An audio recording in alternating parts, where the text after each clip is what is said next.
from the TFNB Your Bank for Life studio. Now, it's time for the Smoak Show. Presented by Texas Farm Bureau Insurance. We are Texas Farm Bureau Insurance, your insurance provider built by Texans for Texans. And we've been protecting families in our great state since 1952. TFNB, your bank for life, serving Central Texans since 1889. It's time for the Smoak Show on 365 Sports with David Craig and Craig Smoak. Here we go on the Smoak Show, 365 Sports, your bank for life, TFNB, your bank for life studios. And good afternoon. We had Mike Shodron on last week. Remember, Craig, he talked about many things as far as coaching, negotiations, and all of that. He sent a couple of books. Got that today in the mail. I gave you one, Agent Confidential. Thank you, Mike, for doing that and sending us that book. We appreciate that a lot. He's done a good job with a lot of interviews that he's done around the country, trying to explain many things, coaching, and just really college football in general. So we're going to get in a minute to a clip from ESPN by someone who I have great respect for, and Laura Rutledge, who is the face in a lot of ways of ESPN, not just college football, about the SEC and their schedule. It got riddled last night based on the information, and she didn't mean to be wrong, but there's a point to it, which has led to a couple of responses today when it comes to the Big Ten and who they are and how difficult that conference has been too. But let's start with this and get it not out of the way, but hey, by the way, Craig, nothing has really changed when it comes to the Protect College Sports Act as they negotiated into the night, deadline today at 10, and they're now still trying to negotiate what is going on. Yeah, I mean, this thing seems like it's pretty much on its last breath, and I'm fine with it going ahead and taking that gasp and just getting out of the way. As we get closer to the football season, I understand this legislation is important for a variety of people for a variety of reasons. I understand why we talk about stuff like this. I've made it clear in the past that sometimes this can get really old, and I know in speaking to other people that they have no interest in some of it. Yep. But, you know, you talk about college football on a daily basis, you're going to include pretty much all the things that go on with college football. And so the legislation and political side has been more prevalent and out front the last year, especially than it really ever has been. I know there's a great crossover history where there's a lot of different things where these worlds have collided, but there's been just begging for help now for about 2 years, if not longer than that, from college officials, and then politicians attempting to give them help and then them going, oh, no, not that type of help. That's not the help I wanted. And that's just where we found ourselves again is there's some parties, Cody Campbell, leading the charge of the people that want this to get the right amount of votes and to follow through and pass this thing. And then there's the SEC and the Big Ten who refuse to cooperate, and they cite their reasons as to why. But the longer this is dragged out, the more I feel like they're just doing the political game and they're intentionally stalling this thing so that it doesn't pass. That's what I fully believe at this point and what I believe now for a few days. And so it looks like they're going to get their wish because it doesn't appear to have the votes to pass. The SEC and the Big Ten still not agreeing on the language of it all. And so they're going to reach a point where the timer goes off and the Congress is going to go and take their break, and college football is going to start up, and there's not going to be time to really focus too much more energy and effort on this, and you'll have to kick it down the road. So I think that's where we are, barring some Hail Mary miracle. I saw Ted Cruz when I pulled up a little while ago. I was reading some tweets before I got out of the car, and Ted Cruz had like this explanation for one aspect of the different things they're trying to get done. And it was regarding, I think, a piece of NIL and how all that would work. And I don't know who he's speaking to at this point because I don't think the people voting are following him on Twitter. So I don't think he's really doing much by trying to convince us that his idea is great. But regardless of what you think of his idea, it doesn't appear right now as of 3 o'clock Central on Thursday, July 30th, as though this thing's going to be able to get across the finish line. So he put up a note about the Protect College Sports Act, trying to clarify what some of the concerns are when it comes to the school, the players, the money, the cap. What is the schools? What is the players? It's too long to get into, but that is Amanda Kristovich will help wrap all this up for us today from Front Office Sports at 4 o'clock. I just really don't think the SEC and the Big Ten want this never wanted this to pass. I think you could have agreed to like 9/10 of it and they still would have said, yeah, but this one thing, I never have been of the belief that they really wanted this to see its way all the way to fruition. And I know there's clearly a lot of people on the other side that do, but they've made every attempt to go ahead. Sorry. I was actually trying to. They made every attempt to try and derail this thing, and so it looks like they're probably going to be successful. All right, here's what Ross Dellinger, a couple of different notes, one from Ross, one from Brandon Marcello. Earlier today, and again, nothing's changed. Here's what Ross Dellinger had out from earlier today, and I just pieced together a couple of things. There are no more negotiations or back and forth expected. It's unclear what transpires if, when the leagues don't meet the deadline as president's calls. Couldn't get scheduled until the afternoon. One of the quotes from someone within the bill, pencils are down. This is a take it or leave it. Now, having said that, there were still more things back and forth even after this earlier today at 7 o'clock a.m. Brandon Marcello, the White House sent lawyers to Capitol Hill. Big Ten ADs met for 4 hours. Senate staff said patience was gone. Wednesday night came and went. Protect College Sports Act is not dead yet. We have to get this right. Tony Petitti, Big Ten. We've heard him say that many, many times. And here's Ralph Rousseau. Yeah, this is not a tweet or anything that we put up on the screen. If the SEC and Big Ten throw their support behind the Protect College Sports Act, it would be huge. But votes still need to be whipped, and there are enough unrelated issues that could sway lawmakers to withhold support for the act or use it to leverage something else that has nothing to do with college sports. Plus, it's time for them.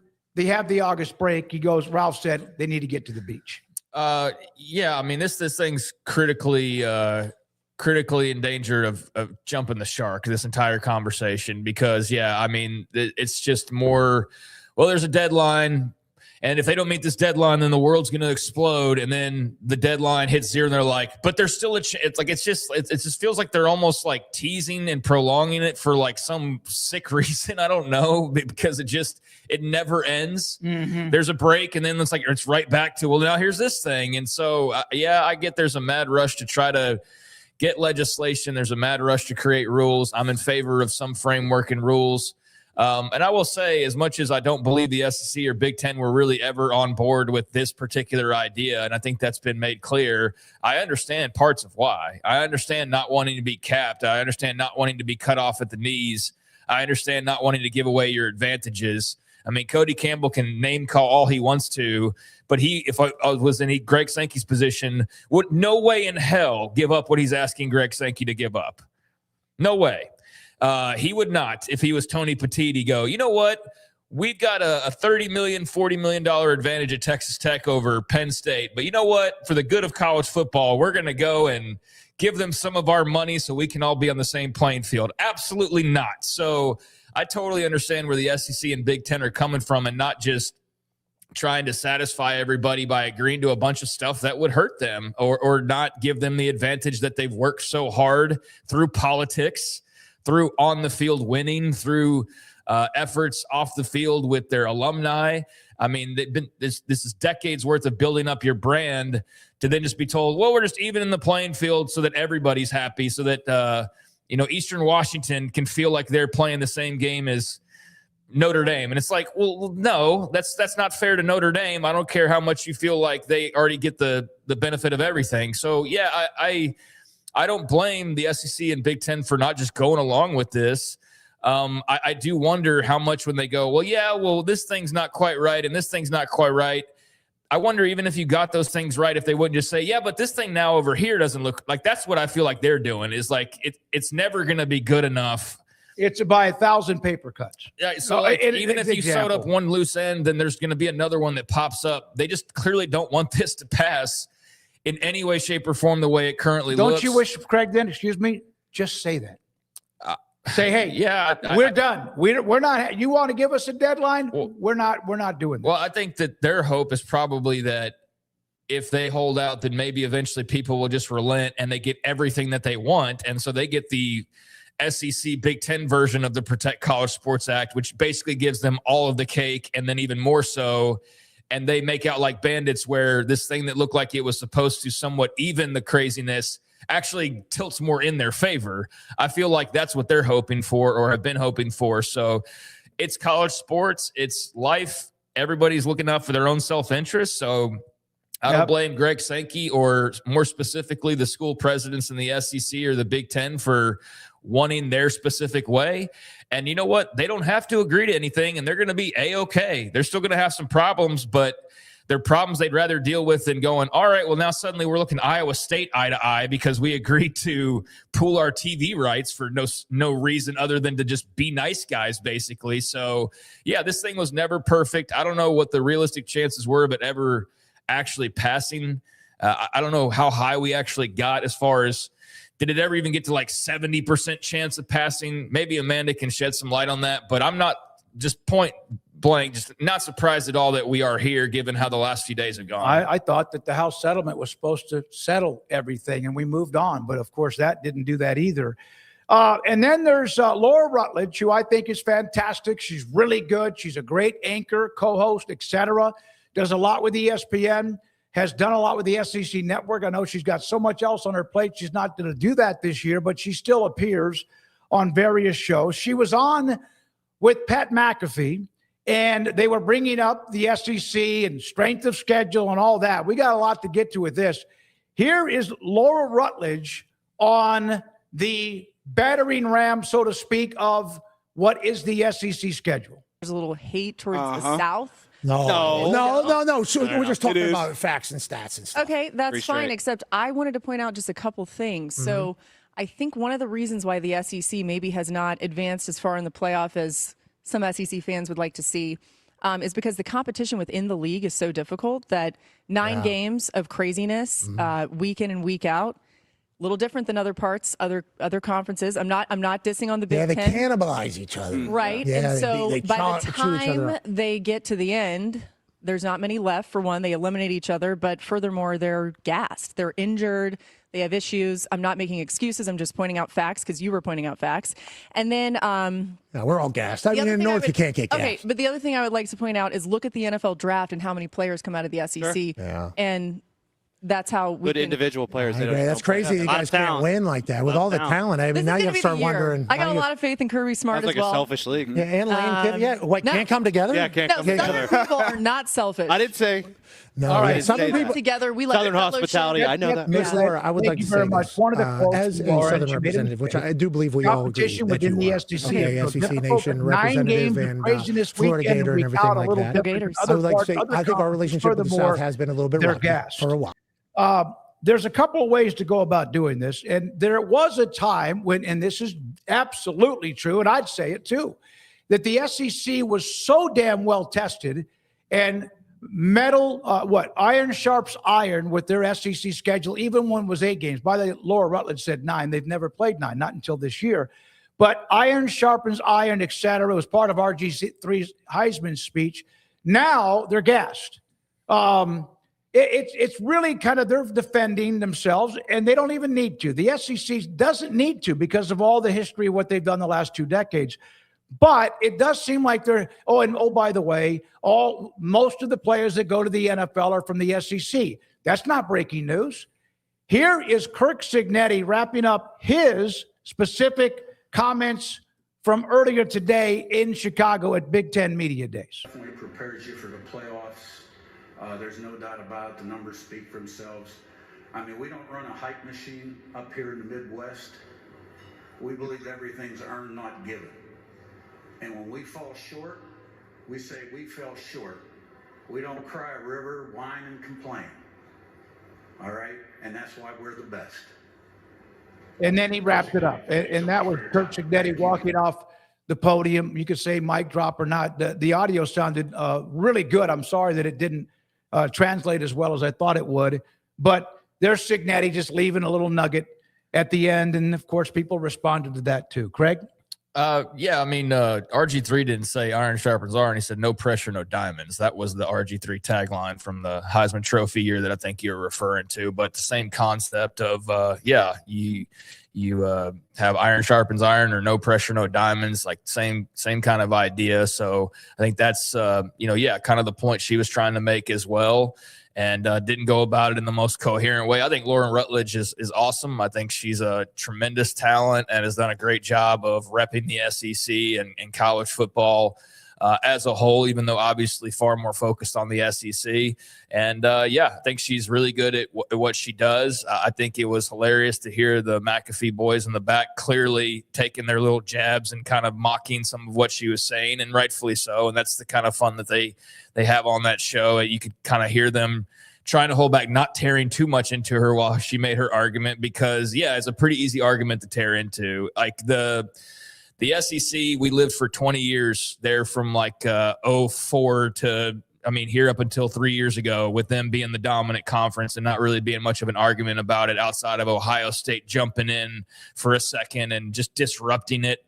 But besides that, and a Clemson on a couple of occasions, they pretty much ran college football from the mid 2000s to the mid 2020s. They have, and that's all well and good, but times change, and times have changed now. And it's not just they lost 1 year in a row the national title, or 2 years in a row. It's 3 years in a row, and now Indiana's winning national titles. So I think the conversation isn't some propaganda to try to bag on the SEC. I think it's just the reality. Things aren't what they were, and people just don't want to hear things like what she's saying, where you try to frame it that they're still what they were, even though all the evidence says that they're not. And now you're trying to go about, but they have to play each other. And it's like, it almost just feels like she's been so into the SEC network for so long that the propaganda just comes pouring out, and she probably doesn't even realize how much it sounds like propaganda, because the moment you start citing NFL draft picks for why your league is superior, unless the conversation's about who's the most talented league,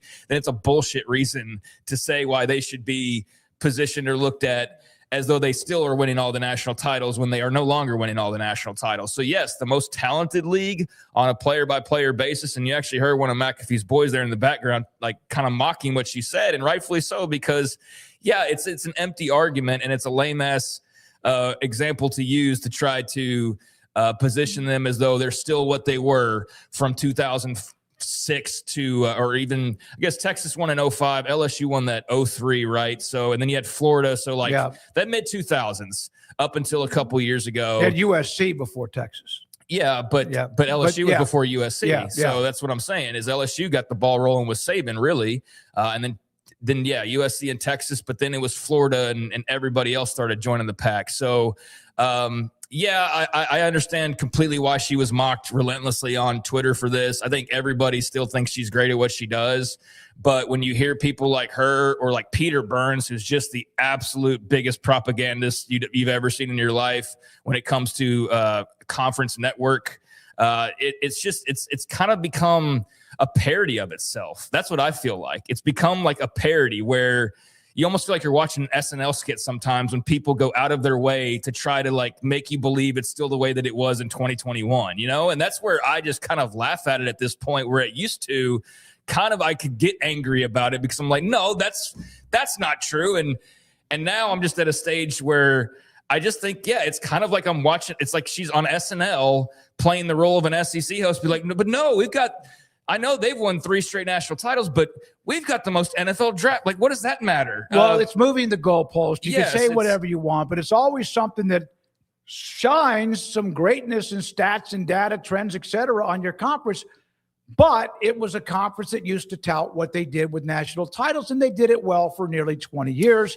And now they're kind of a little bit grumpy. Yeah, and so she's setting the table to basically already excuse away arguments that haven't even needed to take place yet, because the season hasn't started. And rightfully so, what everybody jumped on was her already using the 9 games thing when they haven't played 9 games yet. So you're sitting there talking about how they beat each other up because they play these 9 games, and everybody's going, but you haven't done that yet. So how could you already be asking for the benefit of the doubt when you haven't even played these extra games so far? So that's the kind of stuff that I'm just like, this is becoming a parody of itself, where I understand why. I understand who she works for. I understand the investment. And look, I respect the SEC. The team I root for is in the SEC. Yep. But I also can see and call a spade when it comes to anything and go like, yeah, it's getting goofy, guys. It's getting goofy, the lengths that you're going to, where at first it was kind of charming and funny. And it's like, oh, Feinbaum collars and this, that. It's like 20 years later now, and you're not getting the results you want. And now it's like, well, how can we twist the narrative? And it's just like, it's not that important. It's not that deep. Exactly. It's not that deep. Exactly. You still are incredibly good, very good, and have all the lots and lots of trophies. All right.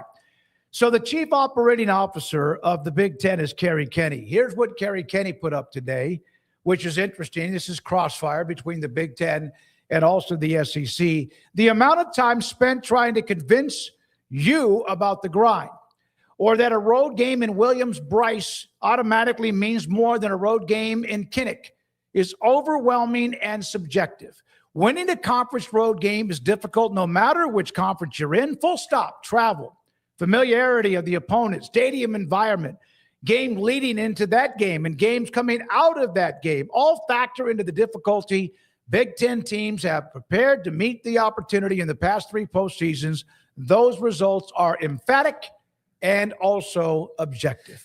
It's just funny it's turned into this. I mean, we sure as hell better get a SEC versus Big Ten national championship with all the talk from both sides. And if it's, Miami jumping in there again, then or Texas Tech finds their way there, then that's going to be hilarious to see all this back and forth mudslinging. But yeah, one of the best rivalries in college football that's started to emerge as of late is the Big Ten versus the SEC. I think it's up there as far as, not really wanting to go focus on the leagues themselves too much, because then you lose sight of the rivalries within those leagues and the competition within your league because you're too worried about the league doing well. I don't like doing that, but I know why it's important in some cases, including in realignment and TV deals and all that stuff. But it just feels like it's bled over into like every facet of everything. And I don't particularly enjoy that, but I have enjoyed the back and forth.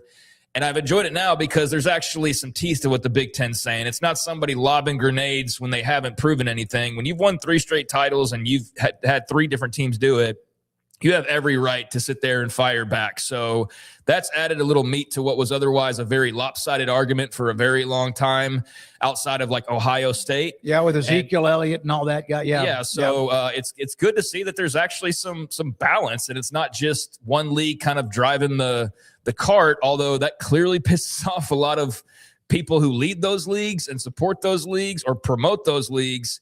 And look, I think this just makes the matchups between these two, whether in the regular season or maybe in the bowl games or especially in the playoffs, it just adds another element to it. But the Big Ten has every right to crow right now because they are the ones that kind of run the show at this point. Here's a couple of notes in the chat from, let's see, SJL Plus. Gone are the remarks, statements, will play anyone, anywhere, anytime. Mike Bean, the money in the Big Ten footprint just dwarfs the FCC's, and it does. Although the SEC's plenty healthy, just see their endowments. Spinnerbait, they should have told Laura that just means the SEC less with more than. Conference pride sucks. We've discussed that. Laura's reasoning on why SEC teams haven't been successful in the playoffs is because they play non-conference game when they haven't. We mentioned that. And then let's see. Laura and the SEC have grown old. That's from Conundrum. Let's see interesting here. Interesting way of putting that. Yeah. She also blamed the injuries because they beat each other up. Right. Yeah. When in the past it was they toughen each other. And if you get to where you have a chance to win a championship at the end, you are more than battle tested. Yeah, sorry, go ahead. No, one more from General Nurse. This is a Tennessee. We know that. She's a puppet. She's going to say what Disney tells her. All this conference pride crap is complaining apples and oranges, da-da-da-da-da.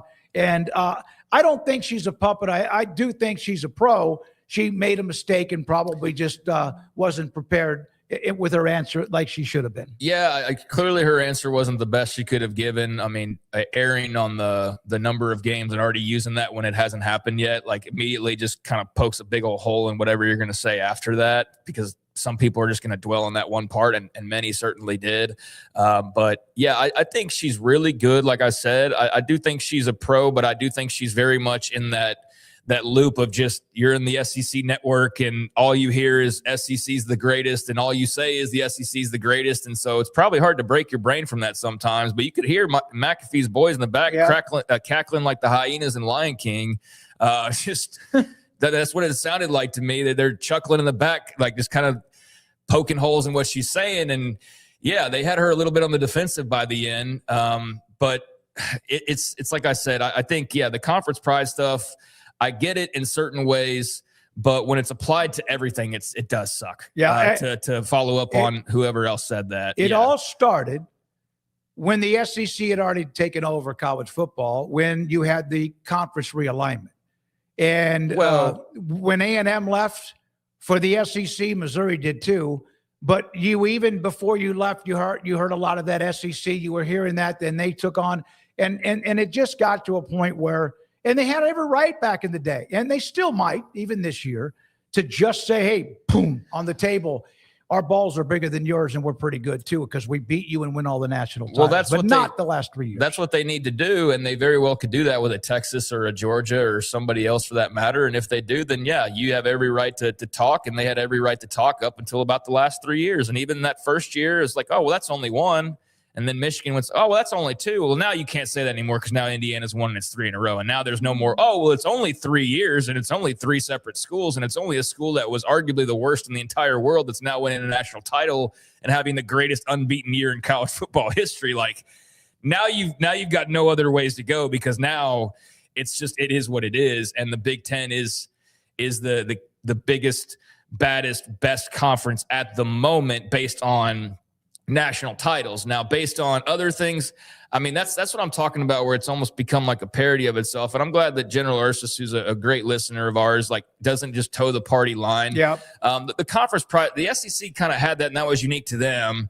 It just became more on the forefront when, you suddenly had ESPN commercials because they got together in such a major way, SEC Network, all of that, where it was just promoted a lot more. And then they are winning all of the titles, and Saban's running college football, or it's Urban Meyer, or it's any other number of things. And so for like 20 years, they were the kings of college football. So you can see where that's a hard habit to break, thinking that when you have 20-year-olds who didn't know anything up until 3 years ago other than the SEC is the greatest thing that's ever existed because that's all they've ever seen. So that's understandable. But for the older folks who saw Nebraska be dominant or, Florida State back in the day or Miami in the 80s and 90s, like, that it's not just all about them. But you couldn't really say too much because, well, we've won like 5 in a row with 3 different teams. And I never remember any other conference, though. The Big Eight was really good for a long time before they merged with the Southwest Conference. Southwest Conference had their pride. The Big Ten, Pac-12. Never really heard the conference pride thing until like when the SEC started winning every championship. I'm trying to make here. Yeah, it's like it didn't really exist, like I was saying, until he got in bed with ESPN, and then it became far more promoted, and then they're winning all the time, and so then it just became like unavoidable, and then it became just like the standard of like, this is how it is. They're going to win it every year, and I think it led to a fandom that just like, embraced that. And then what happened was realignment 3-4 years ago made everybody like that. Because now you're team Big 10 or your team Big 12 or your team this. And so with everybody now being a bit more knowledgeable and understanding there's another thing that's probably going to happen here in about 3 years that's going to break this thing up and change it again, it just makes you have to support your own in a way. We've got to make more money as a league. We've got to do this. And that's just, it's a different way than we've ever really followed college football before. If the Big 12 could do it, they'd do it too. They would say it too. Yeah. When they had Texas and OU back in the early parts of the 2000s when they were so good, and they had a couple of other schools too. If you have it, you should flaunt it and be proud of it. But then when it does turn, don't act like people are just picking on you. And then, because again, I've used this as an example. The 90s Nebraska is 30 years ago.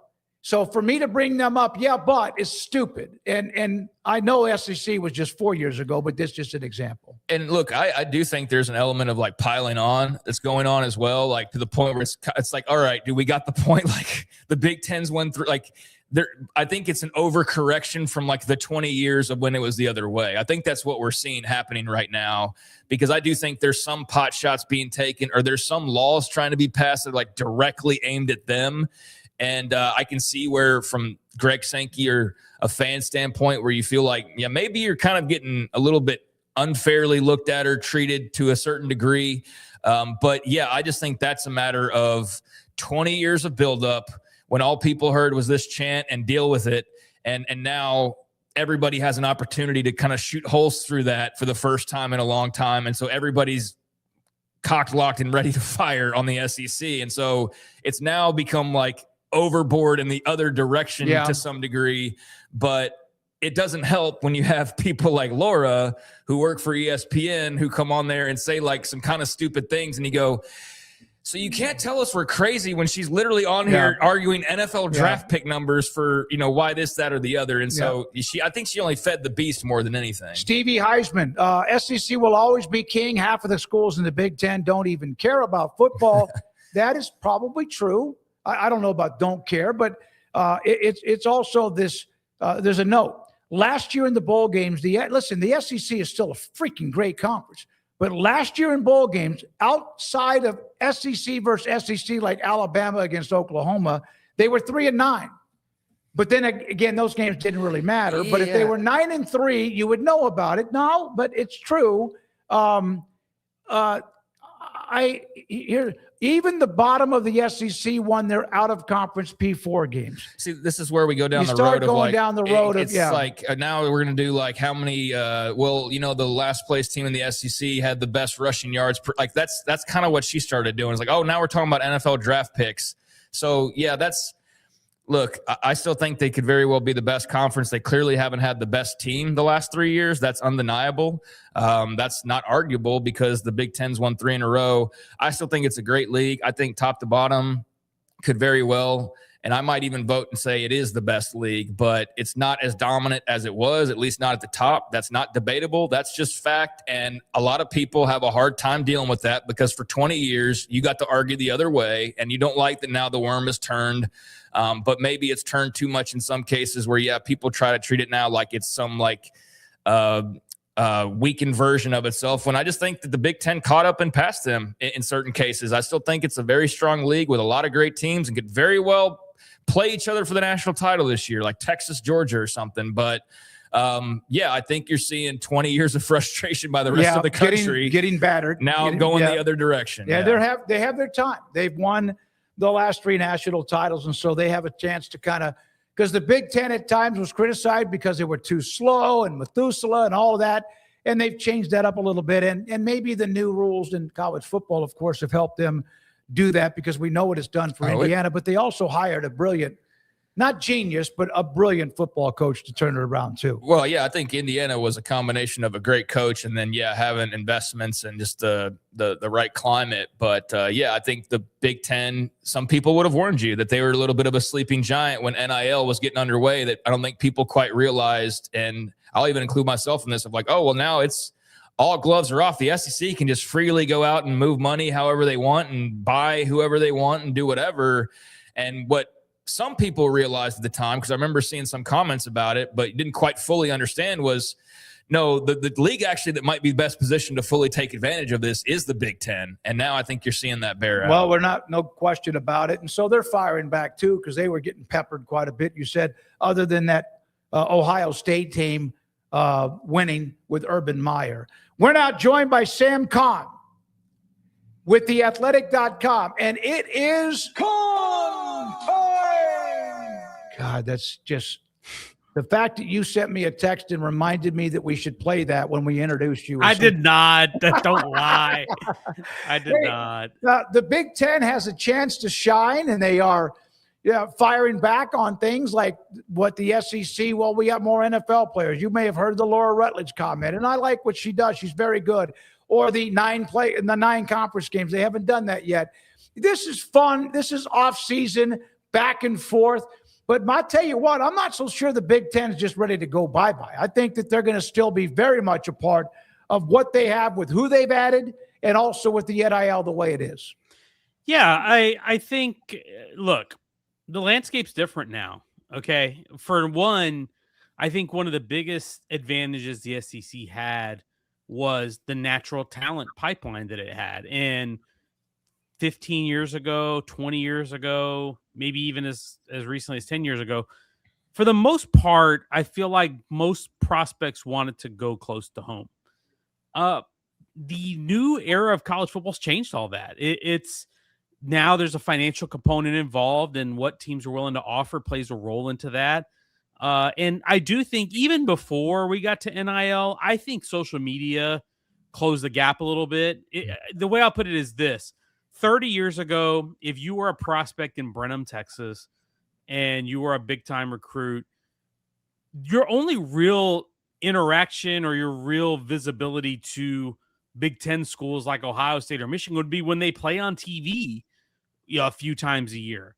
Well, now every game is on TV, and also these schools, instead of mailing you stuff, now they can be in your DMs or your text messages all day, every day.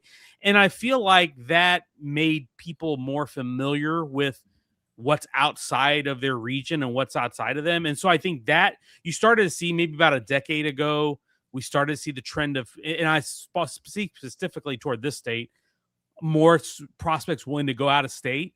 And I think that goes across the board. More prospects are willing to leave their regions to go nationally. And now you add the financial component.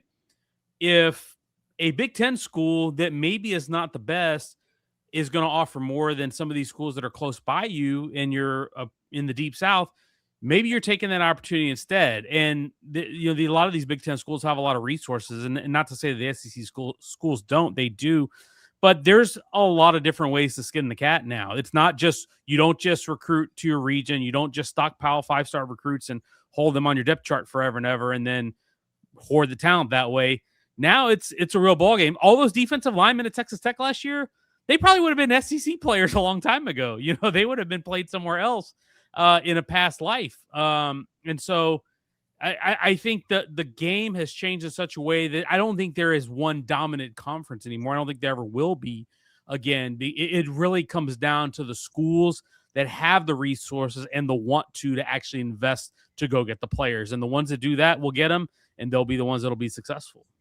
Yeah, and Sam, I was saying it does feel like there was like 20 years of frustration built up by the rest of the country. So now that the worm has turned, everybody's like, all right, now we get a chance to kind of throw it back at you, which is what the Big Ten is doing in full force. But it is kind of weird too. Like, there's definitely parts of this SEC fandom or the fan base of the media to extent, which is kind of a mixture of both sometimes, that like they don't quite know how to handle this. I feel like it's like problematic for them not knowing. And I understand there's some college kids who are 24 that they don't know what this is like the last 3 years. They didn't know any better. So it's been interesting to kind of see just the environment change and people kind of realize like, no, this isn't 2005 to 2021 anymore. Yeah, the sport is cyclical, guys. And I've said this before. You remember mid-2000s, late 2000s Big 12 football?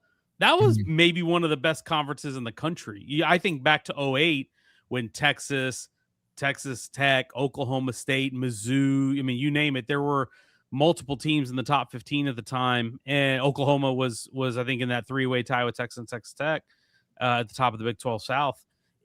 These things change over time as the sport evolves and the power centers move, and things change over the course of the sport. Now, is the balance of power tipped heavily in the favor of the Big Ten and the SEC? Of course, because a lot of the well-resourced programs are there.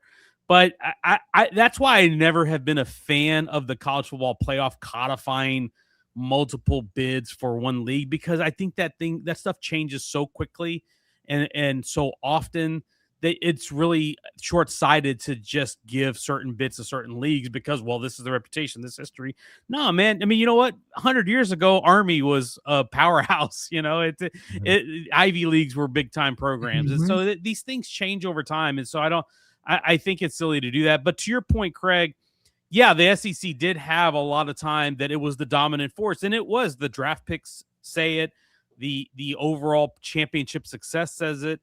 But in some ways, I do think there's a self-serving bit to that, too, because these also were programs that were getting the benefit of the doubt to some degree because of the rankings, because we were ranking these teams at the top. And yes, there was a metric component to it with the BCS, but even the BCS took the coaches poll into consideration. And there's a lot of subjectivity when it comes to polling. And so I think we are quick to give the SEC and sometimes the Big Ten as well just a little bit of a free pass to say, okay, well, their schedule's tough. Well, the SEC is not the same SEC from 10 years ago or even 5 years ago. It's a 16-team league, and one SEC team schedule, it may be 9 games, but it's not going to be the same as another SEC team schedule or maybe a Big Ten team that plays 10 or 11 or a Big 12 team that plays 11 Power 4 opponents, which we've seen. I think West Virginia has a couple times played 11 Power 4 opponents in the last couple of years, which is kind of crazy. I haven't seen very many Big 10 SEC teams do that. So I think we like to get everything into these little boxes and these narratives and stuff. And even within the own leagues, what South Carolina's schedule and what Texas' schedule are going to be two completely different things. Yeah, but you want to be treated like, or people want to paint them as the exact same thing. You're right. Yeah, for the narrative. And man, that old Big 12. I mean, you look back at that 2000s. Like, if Texas could have beaten Alabama, if Colt McCoy doesn't get hurt, if Oklahoma State gets a chance to play for the national title in 2011 rather than Alabama, who didn't even, if I believe correctly, didn't play for the conference title that year. I'm trying to remember, but Oklahoma State had a great case to be in. If Oklahoma had won of their 12 trips to the national title game, then, man, who knows where that league's at this point. It was some combination of that. But they just swung and missed at every big turn outside of 05 Texas, really. That was kind of the end of it. I wish the 12-team playoff plan that we came up with now, I wish it existed then. Oh, man. That would have been so perfect. You could have given a bid to, and I would have been in a favor, as I always am, of a bid for every FBS conference, but you could have given the 6 AQs, your Big 10, SEC, Big 12, ACC, Pac-12, and Big East. You could have given them all a bid and then fill out the rest with at-larges. And, buddy, we would have had a lot of fun with that postseason. That would 12 teams in with that conference setup, with a late 2000s conference setup, buddy. I don't know that we would have had the realignment that we have now. Maybe we would have. Maybe the forces would have still been the same. We still led at this point. But I wonder if we would have installed a playoff like we have now back in 2010. Would we have some of the seismic moves and realignment that we do? Because some of the falling apart of conferences, like the Pac-12, for instance, some of that we started to see 7, 8, 10 years ago. The Pac-12 would get knocked out of the playoff in the 4-team because they'd have their big teams lose early in the season. It's the Pac-12's out of it, and they got left out so many times. What if they didn't? And what if Stanford in 2015 with Christian McCaffrey, what if they had a shot? What if some of these other Big 10 teams or Big 12 or ACC teams that didn't get in it, what if they had a shot? What would it look like? Would they have made a run, and would we have prevented some of this? That's way far afield from here, but that would have been a lot of fun to me, to be able to have a playoff of that sort way back then. Oh, I mean, that 2011 Oklahoma State team, they had the double overtime loss to Iowa State. That was it. Mm-hmm. And Alabama got the nod above them. And you didn't have a playoff game to go prove your point later on the line. I know that, 08, that 3-way tie. I'm sure 08 Texas feels like they probably could have won the national title that year, but only Oklahoma could get the nod because they had to choose somebody. But yeah, I see a lot of pining for geography nowadays, Sam. I mean, it's only been a couple years since realignment blew all that up, and everybody kind of had to scramble and fight for themselves, and it's understandable. But now that the dust has settled and things are more unsettled still than ever, somehow I do see more than ever. Maybe it's just our age is getting to a certain point where nostalgia is taking over all the time. I think that's part of it, but. Yeah, it was fun when it made sense on a map. We're becoming our parents, right? Everything was better when we were kids. Yeah, it's just how it is. I don't agree with that for most things or a lot of things, but I do think for college football conferences, it was definitely better. Yeah, I'm that way with music. I'll be quite honest. Yeah, music was better when I was a kid. Sure. Sam, well, the media days are done. Maybe there's someone's going to sneak one in. And thank goodness you're right. And you ghosted them because honestly, you know what? I stand corrected. I went to one. Oh, you did? Southland Conference, because it was at the Texas High School Coaches Association convention. There you go. So I got to visit with SFA and UIW and all the awesome schools in Southland Conference. So I did attend one. We had Colby Carthel, who's a hell of an interview. He was on. When's he going to get a job? When's he going to get a call up? Because that guy is a hell of a coach. And he won a national title at a program after going 1-9 before him. Not him. And then he's already put SFA four games deep in the playoffs. So axe 'em jacks, baby, on that. So let me ask you this. Is there a team that is getting, let's say Big 12, a team that's getting, let's say, top tier type of exposure or whatever, publicity, that you're not sold on? Who are the teams? Utah, probably. I'd say Utah. Utah's in that upper tier. I just have so many questions because they did lose some of their key players in the portal, like John Henry Daly, Smith Snowden, who both went to Michigan. Losing Jason Beck as the OC, who I thought did such a terrific job with Devin Dampier and that whole coaching staff. I will say, quite frankly, I'm a really big fan of Morgan Scalley. You know, that guy has been one of the better recruiters in this conference for a long, or in at that school and in the country for a long, long time. He's recruited this state and really pulled some really good players out of there. And so I think he's going to be a good coach, but that transition just wasn't as smooth as you thought it was going to be, you know, when we had the whole coach and waiting set up, and it was just a little bit messy. So that's the one is if there's one that's probably considered top tier in the Big 12, that's the one. I do think to some degree, and I'm probably guilty of it as too, we may be getting over our skis a little bit on Oklahoma State on how good they're going to be, because I still do, I think, have questions on the line of scrimmage. Like how good are they going to block? How good are they going to get after the quarterback? I think they have a lot of pretty skilled toys with Mestamaker and Hawkins and Wyatt Young and all those guys, but I want to see how they're going to be at the line of scrimmage and how are they going to hold up over time. So those will probably be the ones that are in either Utah in the upper tier and Oklahoma State obviously getting a lot of pub in the offseason that I probably give a little bit of pause to. Yeah, no, I totally agree with that. I mean, I think there's not really a lot of holes to poke in Texas Tech or BYU, but I think that, yeah, Utah's got some pretty big questions, and it's a lot of just like, well, we just trust Scally. Like, I think we're all kind of doing that, so we'll see. I think Arizona's kind of or K-State could be like the wild cards that are that 5th, 6th spot that maybe make things interesting. I know it's been a few days, but what were your thoughts on Mike Elko's trophy case comment that went viral? Because I thought it was just a brilliant answer, and I think A&M fans actually took it in stride. They just got more annoyed by all the Longhorn fans that used that as a way to then poke at them, obviously. But he just seems like the perfect guy for that job. None of this Jimbo nonsense, none of this someone flash, just a dude who coaches football and just is about his business. I think he's great. He's a freaking ball coach, man. He's what they needed so badly after all the drama of the Jimbo era and the recruiting rankings and the verbal war with Nick Saban, all that stuff. A&M didn't need that, and it didn't help him win anything. I mean, they had some really good recruiting rankings, and they had one really good run in 2020 and got close to playoff, but that's really all they had to show for the Jimbo Fisher era. Mike Elko has already gotten them to the playoff, granted in a bigger field, but still got them there. And you look at what they're doing from a recruiting standpoint. You look at what they've done on the portal the last 2 years, and I think you're hard pressed to find, you know, aside maybe from the big dogs like your Texas, your Ohio States of the world. There's not very many programs doing roster management better than Texas A&M right now. And that's credit to Mike Elko. That's credit to Derek Miller, their general manager. They've really, I think, nailed it to this point. It's going to be fascinating to see, like, if they end up with the number one class again, and how many guys over the year do they retain and how do they develop. But so far, like even some of the young guys they've had in this last couple classes have been pretty solid. But to your point on the comment, that's just Mike Elko, man. Like, he is kind of no nonsense, and he's a really smart guy, and he's got a very dry sense of humor. Like, he will say stuff that will crack me up, but he will not change his face. Like, he will be stone faced when he says it.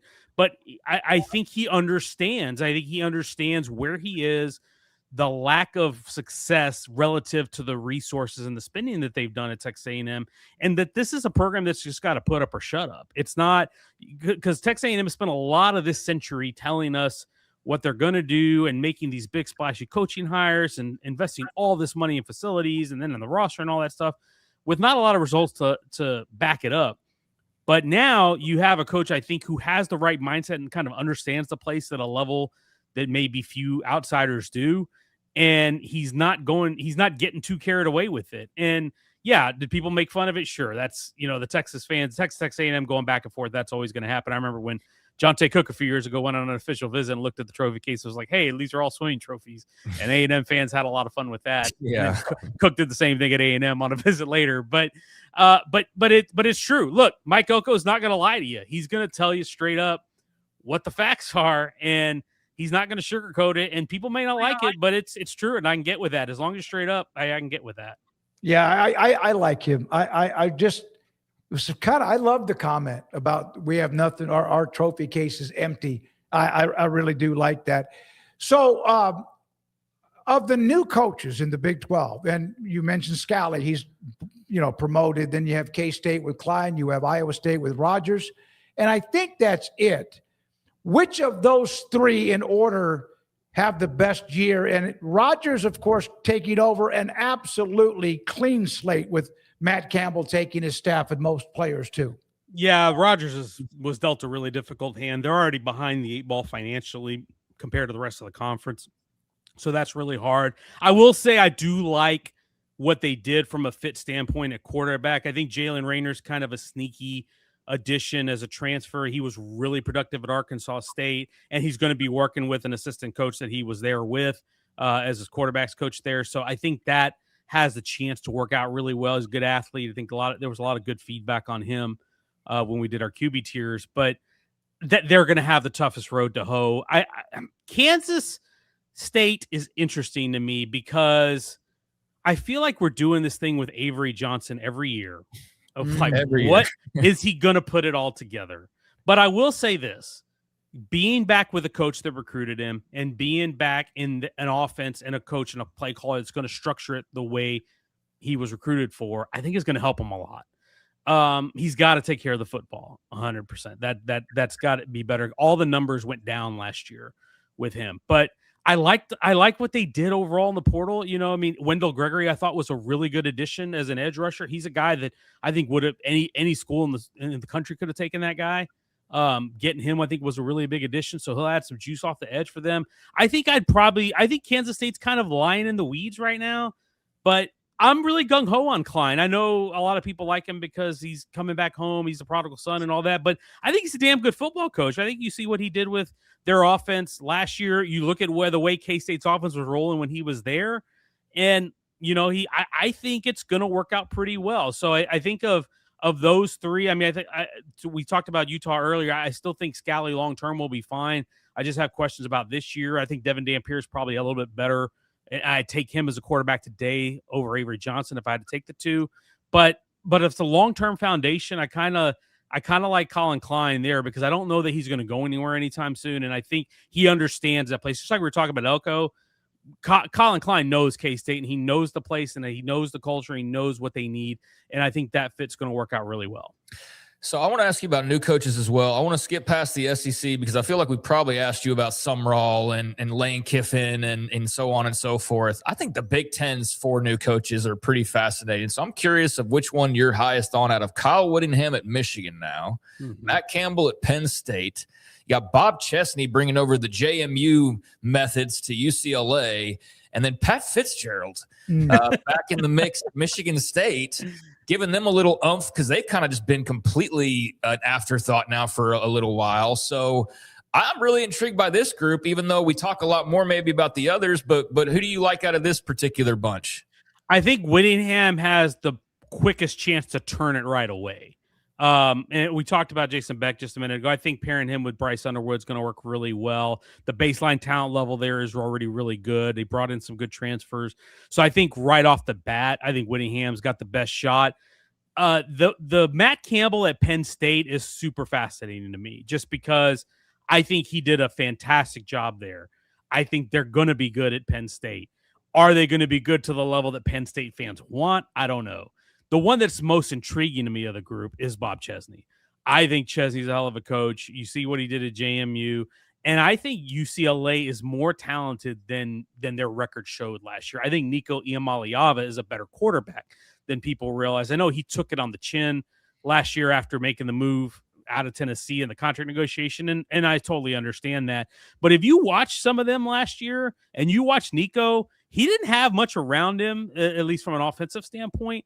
But I think he really low-key played really well down the stretch. And I think he started to get comfortable a little bit. And I think you stick him with all that staff and what they're going to do with him schematically. And I think he's got a chance to really succeed and surprise some people this year. We had him in tier 3 in our rankings, but I think he could be a guy that, remember, this was a 5-star guy. This is a guy with legit talent. And I think they outfitted him with some better players in the portal. I think they did a good job of, obviously, a lot of the old JMU guys. It's a tried and true method now that Kurt Cignetti has showed us. But I do really think they added some good players. Like Wayne Knight was legitimately really good running back to pair with him. Nico didn't have a back of that caliber next to him last year. And so I think Chesney is going to inject energy into that program in a way that they really needed it, because in the Chip Kelly era, it just didn't feel like there was a lot of juice there. And then Deshaun Foster, obviously, that was short-lived and it was a disaster. But I think Chesney has a level of competence and a level of energy and a level of acumen that is really going to get them going in a way that they haven't gone in a while. Sam, speaking of a new coach, Alex Golesh is at Auburn, and that's who they open up in Atlanta against Baylor. I had a chance to visit with him earlier. We're going to have him on the show later on today at 5. He was so complimentary. He has coached under Mark D'Antonio, or at least knew him, Tressel. Then it was, oh my God, I just went blank, Matt Campbell, when they were trying to figure things out at Iowa State and how they could win. And then Heupel, Josh Heupel is the other one. I like him. I don't know what they're going to do. They got a hell of a schedule, but I really kind of like him, not because he joined us, but because I really kind of believe in what he's been through and what he kind of thinks about with football. Yeah, I think you see what he did at USF, and I think it speaks for itself. And obviously, he had a really good run on the staff there at Tennessee.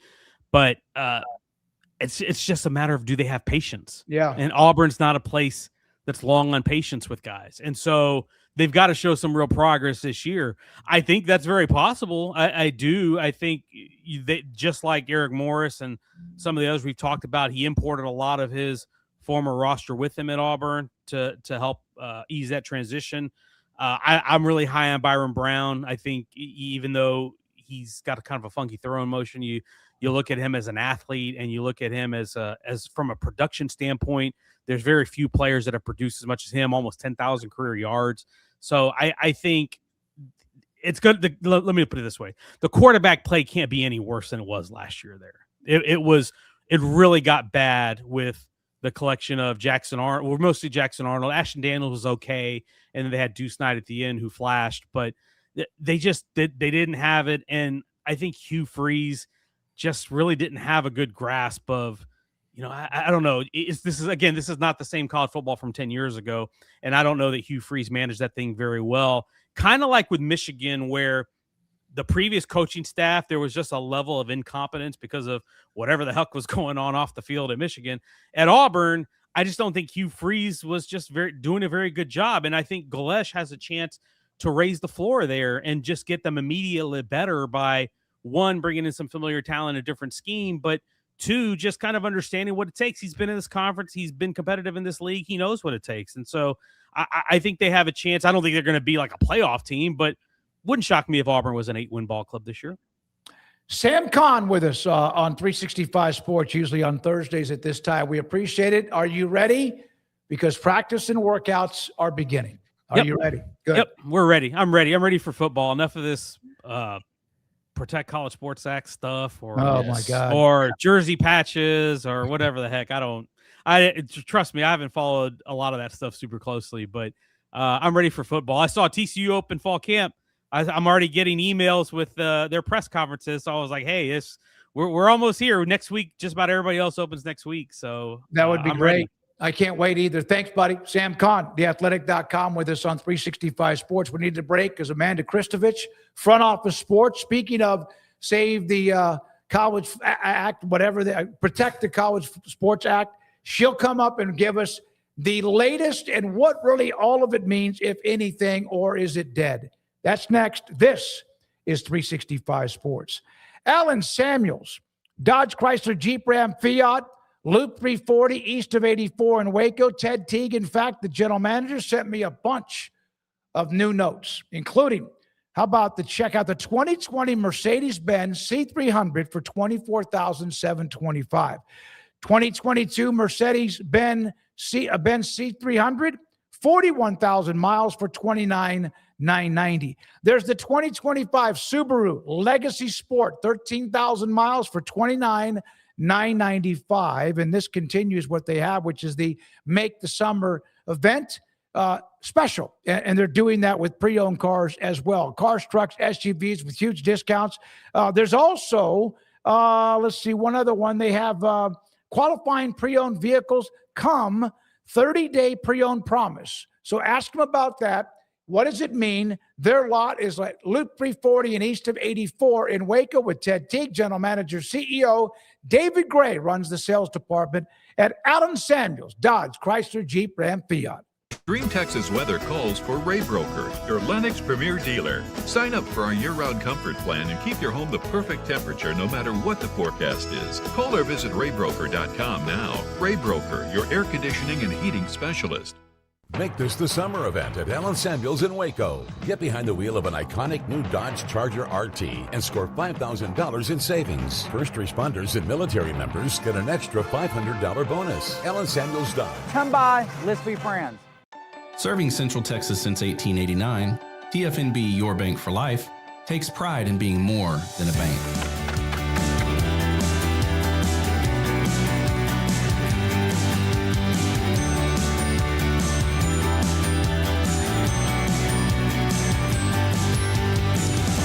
At TFNB, we remain committed to these principles. If you value them too, come join us. TFNB, Your Bank for Life. Automatic Chef is your local vending, office coffee, and micro market provider, delivering outstanding service to break rooms all over Central Texas for over 50 years. Automatic Chef brings the best products to your location at the best prices. With hundreds of choices in fresh food, coffee, snacks, and drinks, make break time great again with Automatic Chef. Automatic Chef Canteen, 6900 Imperial Drive in Waco, or online at automaticchef.com. If you need legal advice on medical malpractice or personal injury, 18-wheeler accidents, or criminal, probate, and estate planning and transactional work, including private equity acquisitions, buying and selling businesses, and employment agreements, please contact David Dumas at the David Dumas Law Firm at daviddumaslawfirm.com.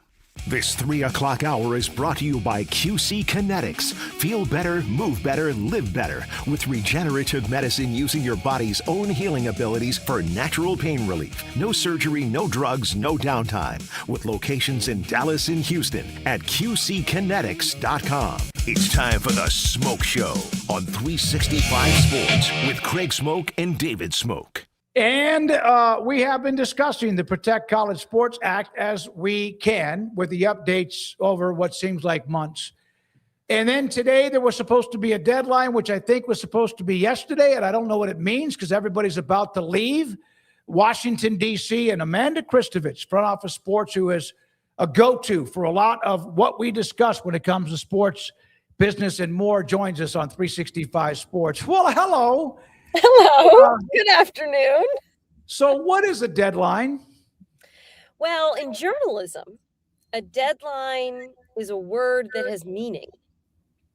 In journalism, right? I mean, in a lot of industries. In journalism, you are given a deadline, you need to meet the deadline. If you can't meet the deadline, you got to have a conversation with your editor about why you can't meet the deadline. Is it okay? What else can we do? In the United States Senate, deadlines are just suggestions. The Big Ten and the SEC have blown through 3 deadlines, arguably 4 this week alone, given to them by senators, essentially saying, listen, do you support the Protect College Sports Act or not? Here are the amendments that we're going to give you that we think that will make you sign on. Talk to your presidents, talk to your ADs, give us an answer, give us some sort of joint statement like you did when you put out a joint statement against the bill. And if you give us enough time, we can still initiate the vote process before, so that a vote takes place before the August recess next week, which is obviously a key, timeline, right? With the midterms coming up. They blew through all these deadlines. It's now 5:00 Eastern, 5:00 in DC. Senator John Thune has, adjourned. The Senate has been adjourned. Senator John Thune, Senate Majority Leader, who would file for cloture, which is initiating this process of a vote. He didn't do so because the Big Ten and the SEC didn't give an answer. I believe the SEC was still, if they're not done meeting, they were meeting an hour ago, So what is a deadline? I mean, if anybody has ever read a Franz Kafka novel, I feel like I'm living in one. Didn't think I'd ever hear a comment like that on a college football show, but it's actually it's brilliant. Amanda, I'm trying to find a way to ask you this where you're not like giving like your hot take or anything, but like, do you think there was ever any intention for the Big Ten and SEC to do anything but run out the clock ultimately? I mean, do you think the plan was always to never have anything pass and they just had to kind of play along until they don't have to play along any longer? Or do you think there was ever really a concerted effort on their part that wasn't, we get everything that we want and then we'll agree to go along with this? I mean, I do think that they have spent the last several weeks genuinely engaging in conversations, just the volume of conversations that I've heard about. One source put it in the terms of like 20 hours over 10 days, right, of conversations between senators and the Big Ten and the SEC. And that was not including the 3-hour late, midnight Sunday night meeting. And it wasn't including all the back and forth this week. So it just seems very difficult for me to believe that the Big Ten and the SEC would spend so much time on the phone with senators if they weren't genuinely trying to get to where they wanted to be. However, I don't think where they wanted to be from the Big Ten and SEC perspective was a compromise. They had demands, okay? And they were not looking to compromise. Senators were looking to compromise. So, and the reason that the senators were looking to compromise is because they had already engaged in compromising in order to get a bipartisan bill introduced in the first place, right? So, but the Big Ten and the SEC, to your point, had they have not a lot of motivation to compromise here, because ultimately the issues of the day in college football in particular, the eligibility concerns, the unrestricted transfer portal, if you are really being cynical about it, these issues benefit the Big Ten and the SEC. The transfer portal benefits the Big Ten and the SEC, the richest conferences, right? So they're not as desperate to get clarity as the other conferences are, and this is maybe my hot take, they're not as desperate as they say they are to get clarity on that. I think that that's become evident in this process. So like my TLDR for you is like I do think they genuinely were trying to get a bill that they were willing to get behind, like in writing and done this week. Otherwise, what is the point of all these meetings? But there was no compromise. That they had their demands, they had what they wanted. If they don't get it, they're not supporting it. So is it dead? No. Amanda. Can you believe that? So here's what I'm told. So after all this, I'm told, like an hour ago, that there is technically a procedural opportunity for Senator Thune when everybody comes back on Monday, because their vote's Monday night, when everybody goes back to DC Monday night, that he could file for cloture then. There is a certain number, there's like 30 hours between when you file for cloture to when you can actually like initiate this vote process, is my sort of like really layman's college football reporter dumb understanding of it, right? So like technically, if you file for cloture on Monday, you still have like Wednesday and Thursday of the session before everybody goes home for the August recess to do the vote. So that's now what is being, painted to me as the picture of like, if if an agreement can be reached, today, tonight, this weekend, Monday is one more chance. This is what I am told. I have also been floated the idea of revisiting this in September and having it bleed into the lame duck session, which just goes to show how these folks in Congress do not want to give up on this bill. They do not want to give up on it. Yeah, and it goes to show you how nothing ever really gets done sometimes because it just keeps going, down the road. But I guess at least it's good news they're not giving up on it. Amanda, what do you think about the idea of the SEC and the Big Ten kind of policing itself? What kind of hurdles do you think that would run into? Is it a good solution? Or is it a bit too simplistic as like some great solution that would end all of this hand-wringing over trying to apply rules and whatnot? Okay, so I'm actually going to have you restate your question because I just got a statement from President Charlie Baker that he just posted on the Protect College Sports Act. If you guys are interested, sure. I could give it to you live. So basically, he says there's an overwhelming consensus that targeted intervention from Congress is necessary.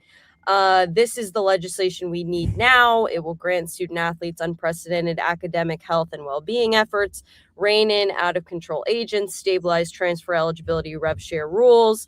While no bill is perfect, I implore college sports leaders and senators to support this bill now. It is our best chance to deliver the benefits and level playing field student athletes deserve. Okay, that was it. So basically, Baker is saying that he really hopes that they get this done. Yeah. Well, okay, so let's get back to your question. Sorry. I was thank you interested for to the hear update. that. Yeah, Appreciate that. Yeah. and just sounds like he's just kind of wishful thinking at this point. A lot of ways. I was curious on the idea of the SEC and the Big Ten. Like the breakaway they've clarified is not to break away the rules thing. So how feasible is that? If you can't get it done this way, why would you be able to get it done slimmed down? That's the part I don't quite understand. Right. And to add to things that we don't understand, what I don't understand is why any school would legitimately, in the real world want that scenario. Like, why would any school in the Big Ten or the SEC want to be part of a conference that has stricter rules on, salary caps, on NIL, and stricter? Why would you want that when you're competing with schools in other conferences that are not going to be, policing their schools that strictly? So I don't understand how that is a fix. I don't understand why anyone in the Big Ten or the SEC at the school level would actually want it behind closed doors, or if they're given truth serum. I don't see it as a solution, even within the two conferences, because again, that was the whole point of how we got to NIL, right? Like the whole point of how we got to NIL was there was a state law in California that was passed allowing NIL. And at first, the NCAA said, we'll kick the California schools out of the NCAA. And then when that became not feasible, everybody started passing state NIL laws because they didn't want their schools to be at a disadvantage for having more restrictions on benefits they could offer players than the schools in California. So this whole rule breakaway makes no sense to me. If somebody in the SEC or the Big Ten wants to call me, my phone number is widely available. They can explain it. But nobody has been able to explain to me why this would actually be something that they want to sign on to. Yeah, I don't know why either. And the SEC and the Big Ten, do they need to care about the rest of college football and all of this? People act like they should. I would like for everybody to want to care about college football. Sankey says the right things, but nothing's going to change over the weekend. Nothing. Well, and that's what my question is, right? Like, do the Big Ten and the SEC have an obligation to do what's best for the health of all of college football and all of college sports? That's a good existential question. What I do know is that Greg Sankey, at the very least, Tony Petitti maybe less so, but he also hasn't been in this role as long. Greg Sankey really likes to get to the podium and wax poetic about the future of college sports and talk about what the SEC is doing to help other conferences and talk about the meetings he's having with other conferences and the good of everybody. And it's like, you don't need to do that at this point, but if you're going to have those conversations, don't turn around in Congress and say, well, this bill benefits everybody but us, so we don't want to sign on to it. You know, it's like they want their cake and they're eating it too, and there's something off about that. How much of your, and thank you for your time so much, because I know it's been a busy week, busy day too. How much of your time is spent getting text messages from either those in Congress, Charlie Baker, or Ted, Cruz, or anybody else? A lot of it. And the funny thing is, I only have one phone. Like a lot of people have work phones and personal phones, but I have one phone for like my personal phone is my work phone. So that's always like a really fun dynamic when it's like I've got a string of texts about planning drinks with the girls, and then I've got like 3 Senate aides like giving me on background information about what's happening in Congress. So like my brain, I think I might need a separate phone just for my own mental and psychological health. Yeah, Charlie Baker doesn't text me, but that's okay. Yeah, you should. There are a lot of other people who do. So, you know. I know there's just the weekend coming up very soon. I remember the last time you took a break and all hell broke loose. So good luck trying to get a little bit of rest and relaxation. Thank you, Amanda, for being on with us today again. Thank you. Yeah, thanks for having me anytime. Amanda Kristovich, Front Office Sports. Craig, so that means we'll have something tomorrow and Monday. And I think we need to make a pact. Unless something is either it's signed or it fails, we put it in the rundown, but we don't lead with it because it doesn't seem like it's ever changing. I think you can go stare in the mirror and tell yourself that because, I'm not fighting back on that. I've made it very clear for about 5 years where I stand on a lot of this stuff now. It's a different thing when Amanda joins us or somebody along those lines, like the occasional guest to join us, and she does a great job of explaining it all. But I do think that there's only so many times you can cry wolf before people just stop caring or believing that it's a big deal. And we've heard the NCAA cry wolf 1,000 times now. Oh no, if we don't get it done here, okay, well then let's get it done later. Oh, but if we don't get it done there, well, then just get it done later. And now today was the absolute, there's just no way past the day that if this doesn't get done, like there's just no way. And then what does she say? Oh, yeah, but there's a chance that Kloicher is now. So like, spare me the panic button pressing that you're doing to try to make this like a scenario where if it doesn't happen, it's all dead and nothing can ever happen again. That's clearly not the case. It clearly hasn't been the case anytime they've tried to sit there and make it out to be that type of a situation. So I think we're getting close to the season. That's what takes precedent for me and has been for a lot of the last few weeks. This has been interesting because it's been bubbling up towards this finale. But now that it's more of the same thing of a lot of talk to just peter out at the end. And then, oh my God, it's dead. No, wait, no, it's not, because there's this I'm tired of doing that. I don't want to do that anymore. I've been tired of doing that. So more than happy to talk to Amanda or others about other things going on that make more sense. Even though some of those things don't make sense, but this whole Protect College Sports Act and all the other versions of similar things.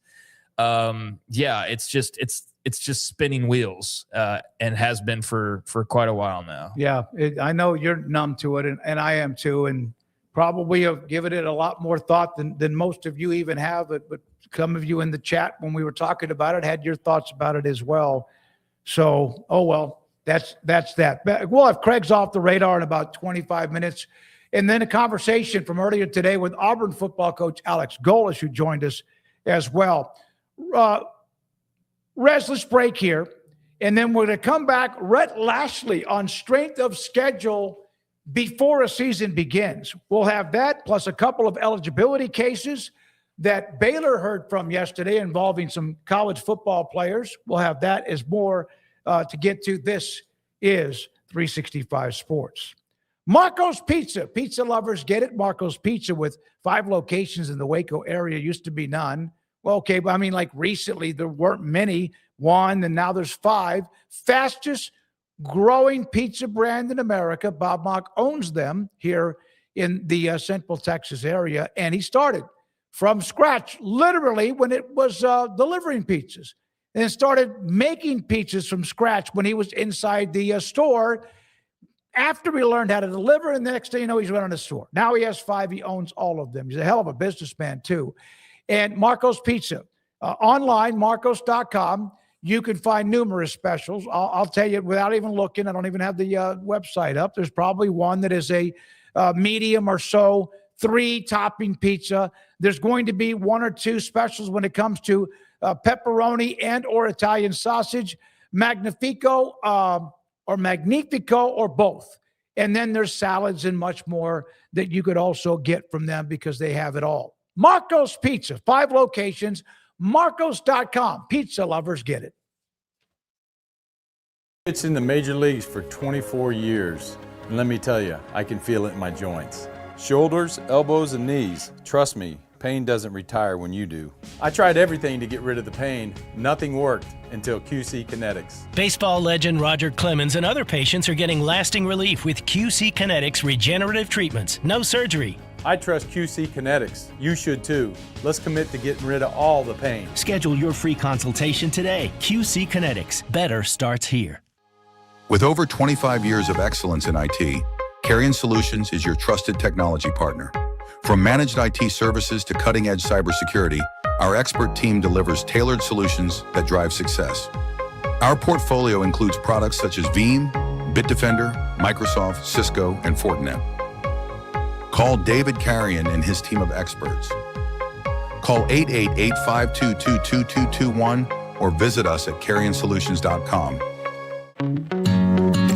Established in 2007 and independently owned, Alliance Bank Central Texas is committed to helping families and businesses meet their financial goals. From their tellers to their board of directors, they know the importance of superior service and competitive products. Customers have confidence knowing that their financial needs are in good hands. It's your bank, Alliance Bank Central Texas, with 2 Waco locations, 4721 Bosque Boulevard and 191 Archway Drive on Highway 84, and at alliancebanktexas.com. Member FDIC and equal housing lender.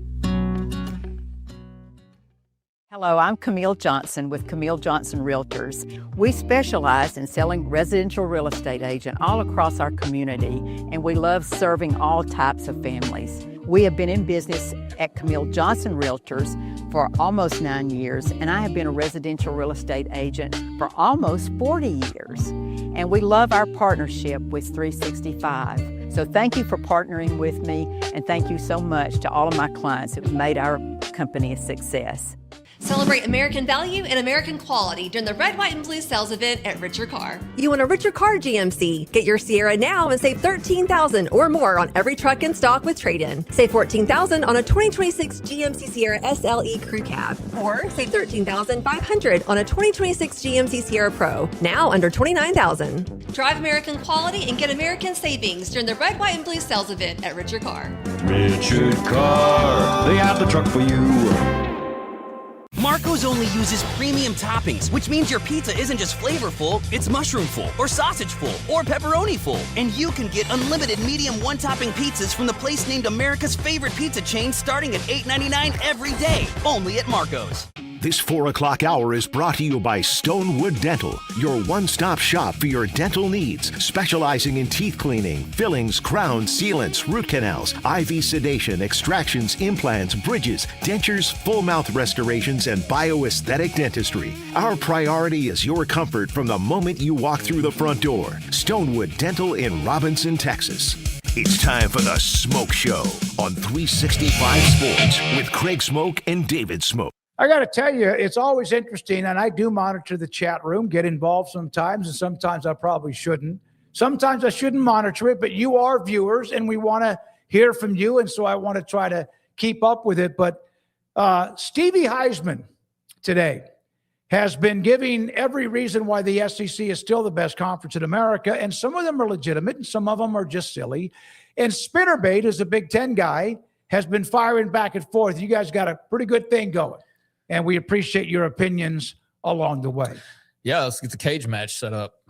Get you two on opposite sides, and let's have the duel for supremacy. No, yeah, I mean it's one of the most interesting rivalries in college football now, the Big Ten versus the SEC. I mean, that's one thing that has spawned from all of this realignment, that last couple phases where the Big 12 was trying to save itself. The SEC was obviously getting two massive brands in Texas and Oklahoma, and then eventually everybody but the SEC combined to effectively neuter the Pac-12 to a degree that they'll never be the same again. So, yeah, all of that spawned a lot of bad things, like a lack of geography that makes sense, but also some good things like, new rivals that maybe you otherwise wouldn't have been able to have. Like Utah and BYU being in a league together. That's part of the good things, although I'm sure there's people on both sides that would say it's not such a good thing. But one thing it has led to is this, SEC Big Ten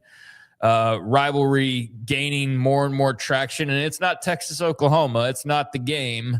It's not better than the actual individual rivalries, but it's better than some of them, if not a lot of them, and it's climbing the ranks pretty quickly, this whole SEC Big Ten thing. So we went from a world where there was just like this one league that was just kind of annoying, but you got it and you couldn't really say anything about it because they could talk the talk and walk the walk, to now having two leagues that are jockeying for that. And so we are this close, if not there already, to talking about the Big Ten the way we talk about the SEC for the last 20 years. Like if they go and win another title and it's like Penn State or something, then maybe the worm turns to where now everybody is like looking at the Big Ten the way that they looked at the SEC for 20 years. Or maybe if it's Penn State, Stormy Cyclone, Stormy Cyclone will be in bad shape. But I mean, or like Oregon wins their first title, then I mean, my gosh, all bets are off. But no, it creates another layer of just kind of interest that otherwise wasn't really there, because I don't think there was really a lot of focus on the leagues versus the leagues, other than like, you'd see Brett McMurphy's graphic at the end of the year. Oh, the ACC was 7-1 in bowl games or whatever. And you're like, oh, that's cool. Yay. You celebrated for like half a second, you moved on with life. But now it's everybody's jockeyed for territory and money, and it's more out front than ever before. And because of the way these championships have gone here of late, there's actually like this battle. No, it's good. It's a little tug of war. It's a little bit of a like kind of who can get the flag at the top of whatever you're trying to climb. And John Peterson. Then there's an ACC that's just kind of sitting there off to the side, but still.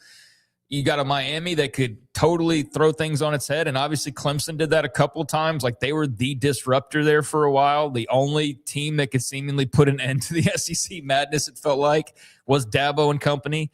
But they're also kind of dealing with all this uncertainty. But Miami very legitimately could make sure that neither the SEC or Big Ten have somebody in the championship game. And then, what about a Texas Tech? So, I just think there's like 1,000 reasons I could list out for why I'm fascinated about this year. And it's not doing I have to say it because it's my job and I want to make it sound good because we got to talk about it.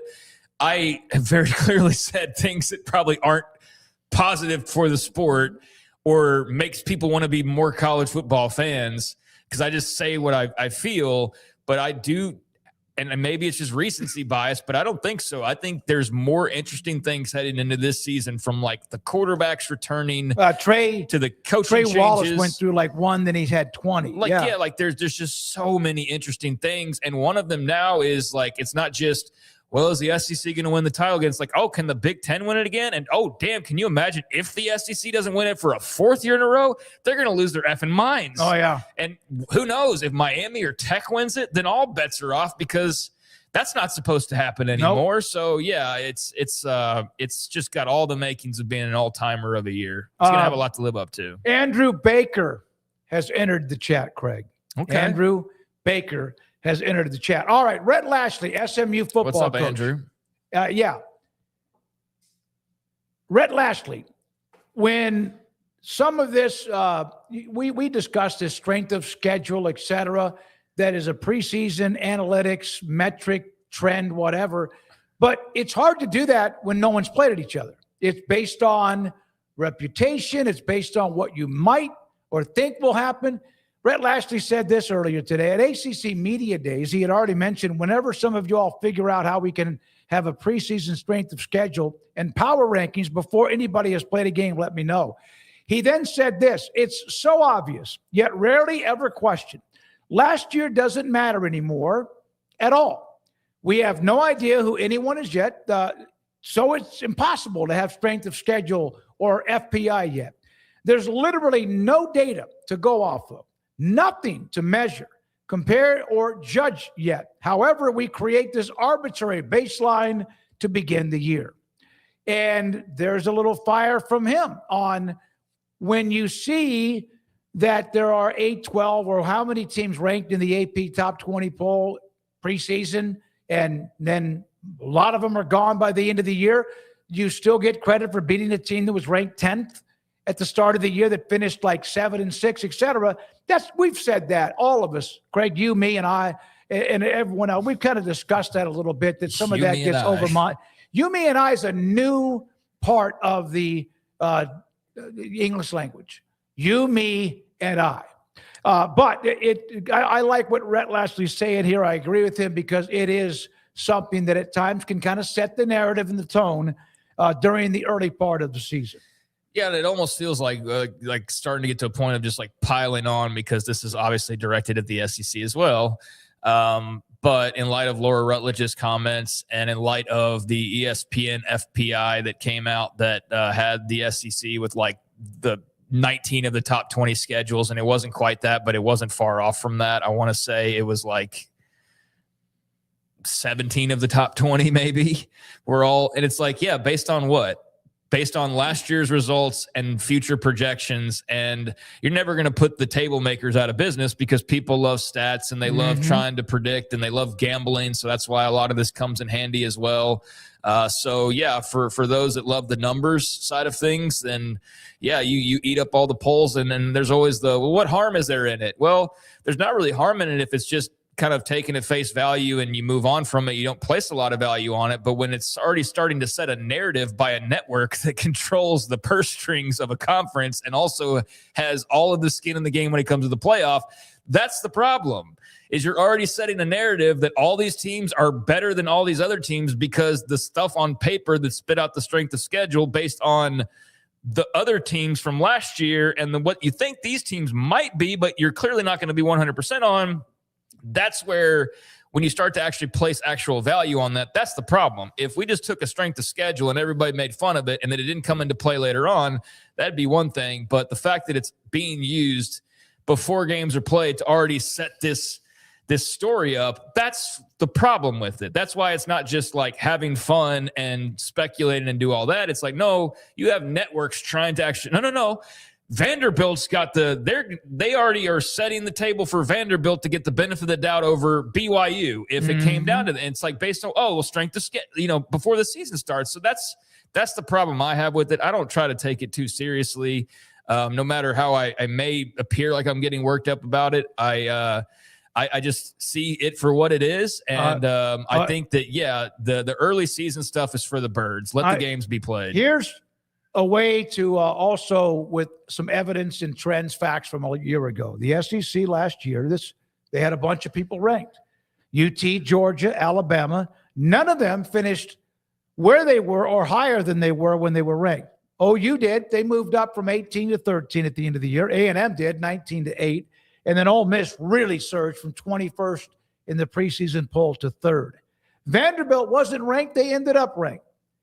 But LSU at 9, South Carolina 13, Tennessee at 15, and Florida at 15, and Tennessee at 24. All were ranked, and they didn't end up there. So do you then, if you look at the preseason poll that comes out here pretty soon, there's an example where it's not always going to be. In fact, it's impossible for it to be right, and yet you get credit for some of those wins. All that, but they beat South Carolina, who we thought was really going to be good coming off a heck of a year in Sellers. That didn't work out that way. So did that win really mean much in the first month? But as Conundrum said in the chat, and I don't always agree with him, Nothing matters until they do the college football rankings, whenever that is. What is that, in early November or whenever that week comes? Yeah, I mean, that's when it matters, because we've got actual results and facts, and not just polls that are created or metrics that are put together. And I think people like Bill Connolly do a hell of a job, and I appreciate their work. And there's multitude of others that do similar things. So yeah, I mean, put as much value on it as you want to put on it. But like when I see ESPN PR accounts say, here's the top schedules or the top teams based on strength of schedule, and it's like 17 of 20, and it's ESPN saying it, like, yeah, I'm like, okay, well, let's see how the season goes and let it play out. I don't try to get too crazy about it, because, well, you're going to have to still play the game. So I don't really feel like it's time to lose my mind just yet on that. But if we circle back here in 5 months from now and they're trying to use that to prop up South Carolina, well, then, yeah, let's lose our minds about that, because that would be ridiculous. But you know what? They'll be right about some, because when you put a lot of top brands near the top of something, odds are they're probably going to finish right around there. Now, last year, that was not the case. You had Florida, as you mentioned, Southern Cal, I think, dropped off from the schedule. Ohio State had a tougher schedule than anticipated. I think Georgia's actually ended up being better. But yeah, this thing is not an accurate metric by any means. It's probably, I don't know, 50, 60% accurate, because if you put Texas, Oklahoma, Michigan, Ohio State on a list, like whatever the category is, you're probably going to get those right. But yeah, it's a really tough league with a tough schedule. It's going to get tougher with an extra game. Let's see how they do this year. Yep. Go out and play the games and win the games. And if the Big Ten wins again, well, that's just the reality. And if not, then we're going to hear all about it from the corners of the Southeast. That's for sure. 2 eligibility cases yesterday involving Baylor transfers. One of them, a starting, or who was projected to be a starting center, Yakiri Walker, lost his eligibility case, was looking for, they denied his temporary injunction. So he's done.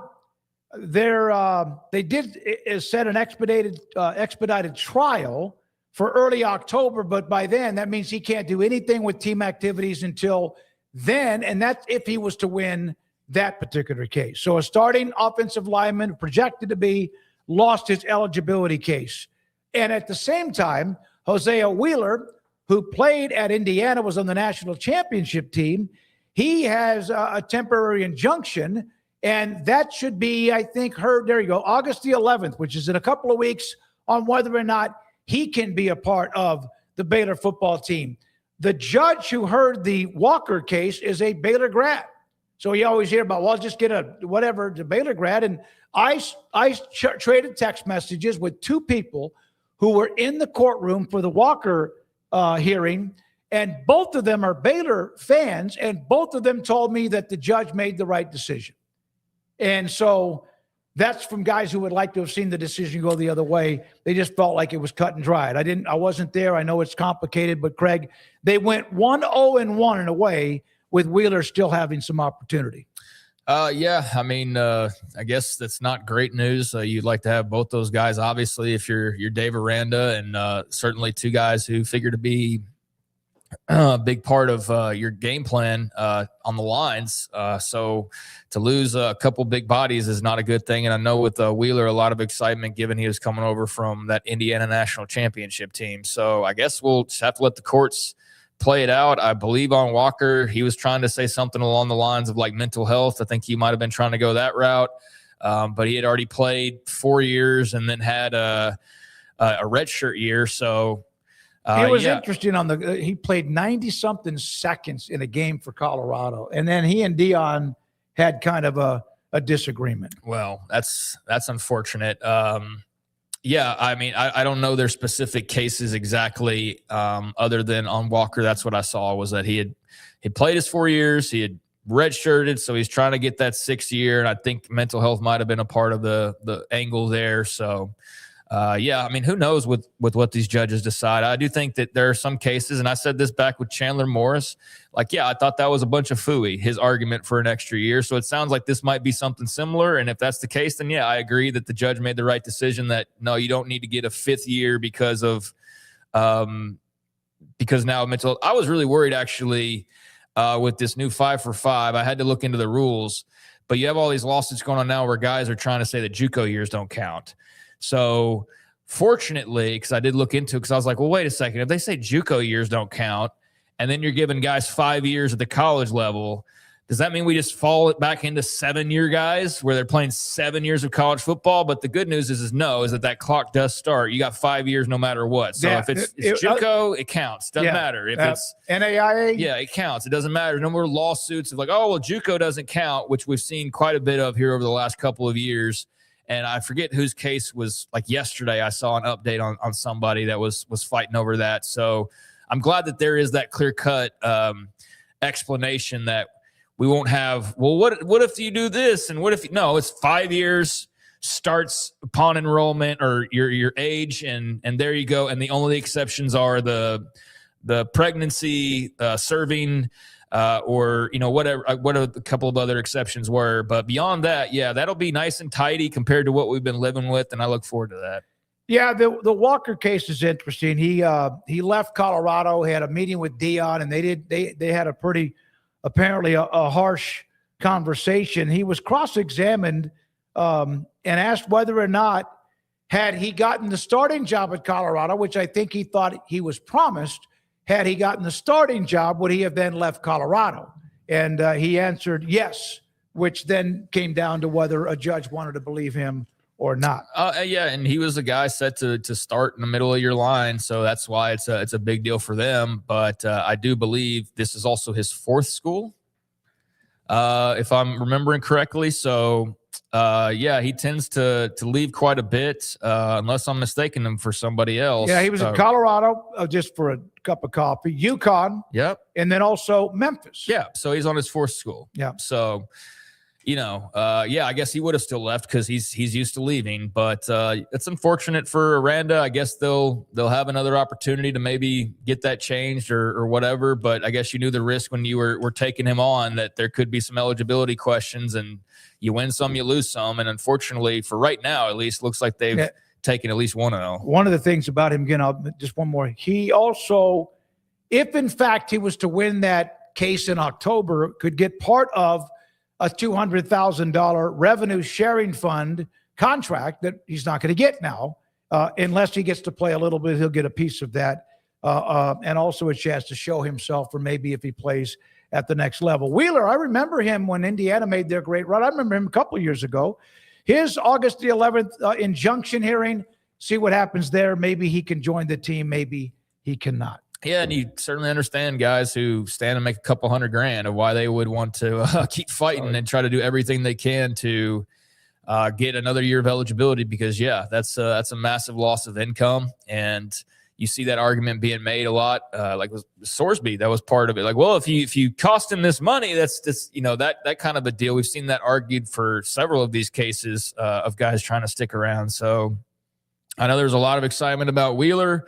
And if they can't get either one of those guys, then yeah, that's a pretty big blow for the Bears along the lines. So okay, be monitoring that. A couple of more college football stories then off the radar. Craig, tell me, are you going to talk about Notre Dame, Texas? No. Okay.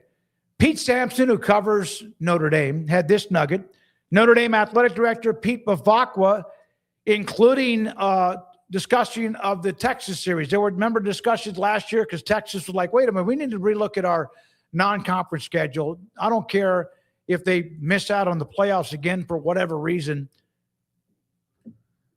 Their fan base wants bangers. They want them. Now, Sark and Del Conte might feel differently, but Pete Bavacqua saying that I think the series with Texas will definitely be played. I talked to Chris Del Conte frequently.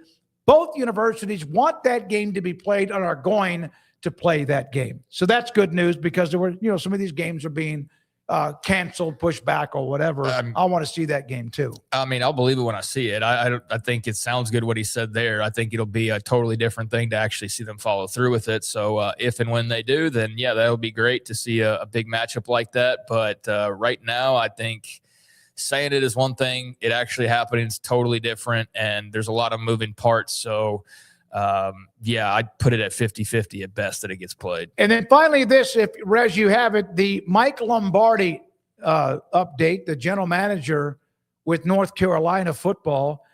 North Carolina issued a statement on the situation as a result of concerns behind the allegations that led to the personnel action regarding Michael Lombardi, announced on July 27th.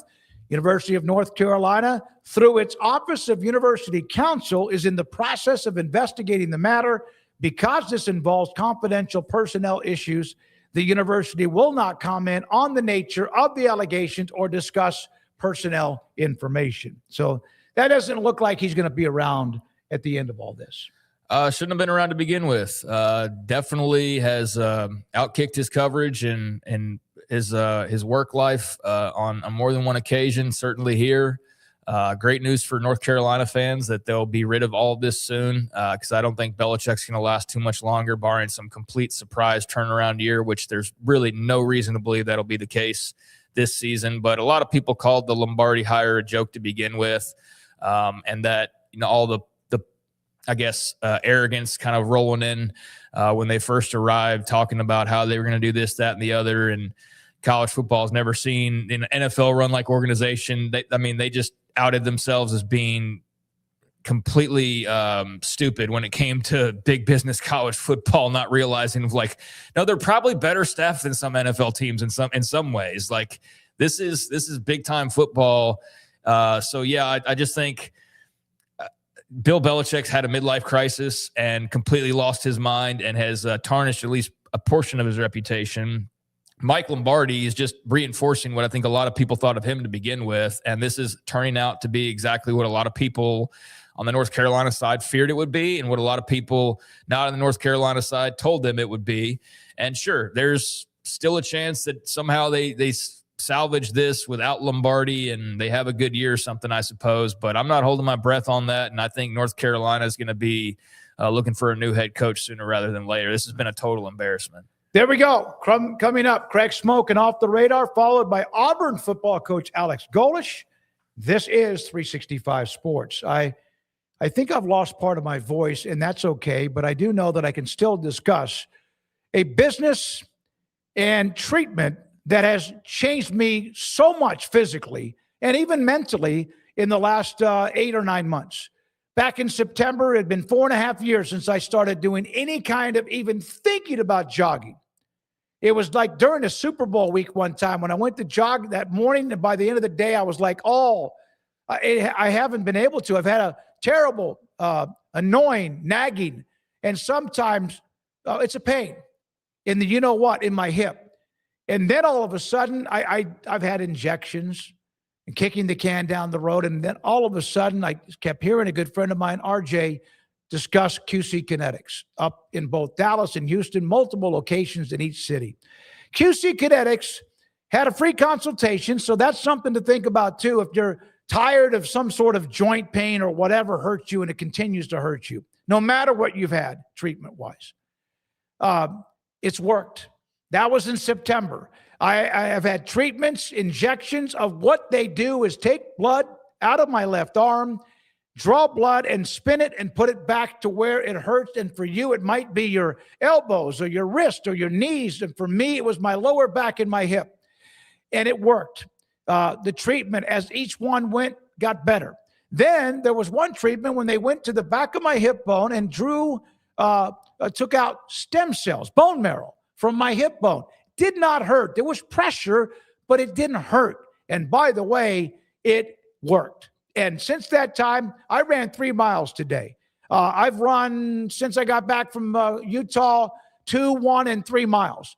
And then while in Utah on the golf trip, I ran 3 different mornings of 1, 2, 3, or 4 miles. I can't remember exactly, but I was doing it. I want you to feel the way I do. And if you feel the way I did, I want you to feel better, because QC Kinetics will work, because it's worked for me and so many other people who have had pain that shuts you down, that makes your day miserable as soon as you wake up. Listen to me. It's worked. QC Kinetics with locations. Here are the numbers. Dallas, 972-972-8610. Houston, 713-913-5285. This is a company that's changed my life. It can change yours at QCkinetics.com.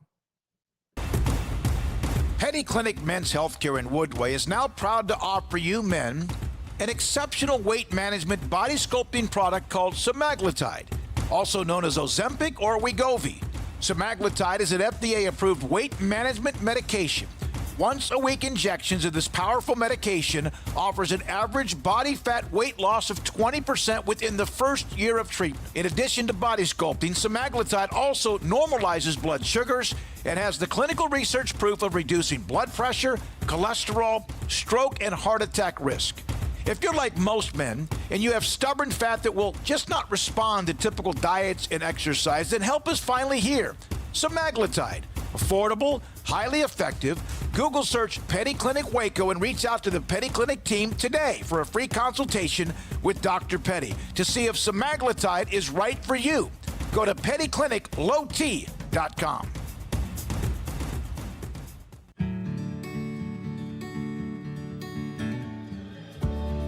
Whatever it is you wrangle, whatever seeds you sow, no matter what you nurture or what you choose to grow, at Texas Farm Bureau Insurance, we're proud to protect all Texans. When you play hard, sometimes you fall hard. Sports injuries require special treatment. At Southwest Sports Medicine and Orthopedics, our team of expert doctors provides athletes and active adults with comprehensive sports medicine care, diagnostics. Whether you're in high school, college, or beyond, we'll help you get back on the field. Call on the team physicians for Baylor Athletics. Call Southwest Sports Medicine and Orthopedics. I pitched in the major leagues for 24 years, and let me tell you, I can feel it in my joints. Shoulders, elbows, and knees. Trust me, pain doesn't retire when you do. I tried everything to get rid of the pain. Nothing worked until QC Kinetics. Baseball legend Roger Clemens and other patients are getting lasting relief with QC Kinetics regenerative treatments. No surgery. I trust QC Kinetics. You should too. Let's commit to getting rid of all the pain. Schedule your free consultation today. QC Kinetics. Better starts here. I get those goosebumps every time. I need time. Throw that to the side. I get those goosebumps every time.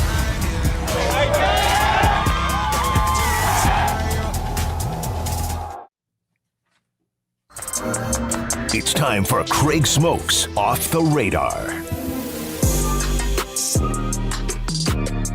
Welcome back into 365 Sports. Time for a little off the radar and getting into some topics that are a bit off the beaten path, although sometimes we can find our way back towards college football, and we will have Alex Golish coming up here in just a little bit. But I wanted to start off with some World Cup news, and not the tweet guys in the back that I'm referring to just yet, but there's a couple of facets to the World Cup that we need to talk about. And one is a big controversy, and the other is actually college football related. Some crossover that's kind of fun, kind of makes me wonder how much we're getting played by mega corporations still, especially now that there's another leg to a tour. But we'll get to that in a moment. First things first, though.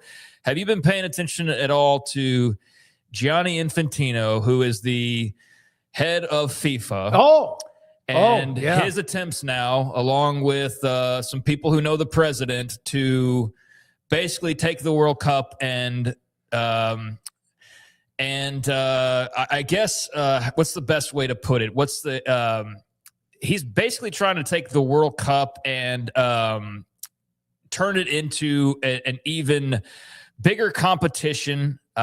He wants to sell private equity stakes in the tournament, and he's ensuring that there will be millions and millions of dollars that will be flooding these teams' pocketbooks if they were to go about doing this new version. But his proposal, they had plans earlier this week to sell a stake in FIFA forward enterprises that would raise $20 billion in exchange for influence over future World Cups, including broadcasting and commercial deals linked to the tournament. Now, I'm not trying to get political, but it's impossible not to here because of the people involved, because Infantino's been widely accused of already being in Trump's pocket, and that goes back to Balogun and all of that stuff. But the effort is not only Infantino, but also Josh Kushner, brother of Jared Kushner, son-in-law of Donald Trump. And so Infantino's been trying to kind of move things in a certain direction for a while now, but he's very intertwined with the president. And so a lot of people are looking at this just on that surface and going, we don't like this idea. But in general, the idea, despite that, has been met with massive, massive backlash. Now, they say the proposal would bring in $80 million in payouts to all 211 member associations between now and 2037. He had set a September 19th deadline for association to accept the plan, and they would need a majority vote. But what happened very early on was UEFA, which is the European team, said, we're not doing this. This is not in the spirit of the World Cup. This is not what we agreed to. And they said, hey, we are not going to get on board with this World Cup idea. And so there was already a bit of a hurdle to cross. If you're not going to have Germany and Italy and Spain and France and England and so on.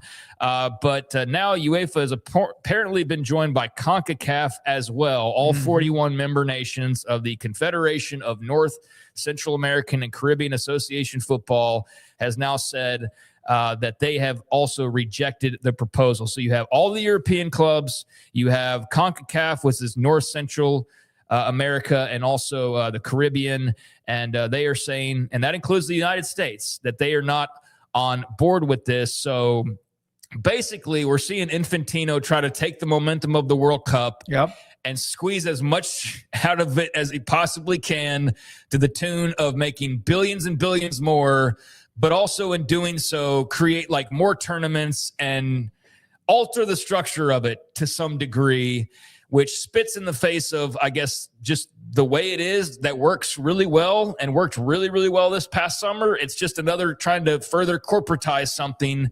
But it appears as of right now, he is not getting the support needed. And from America to Italy, the biggest organizations are saying, no, we want no part of this whatsoever.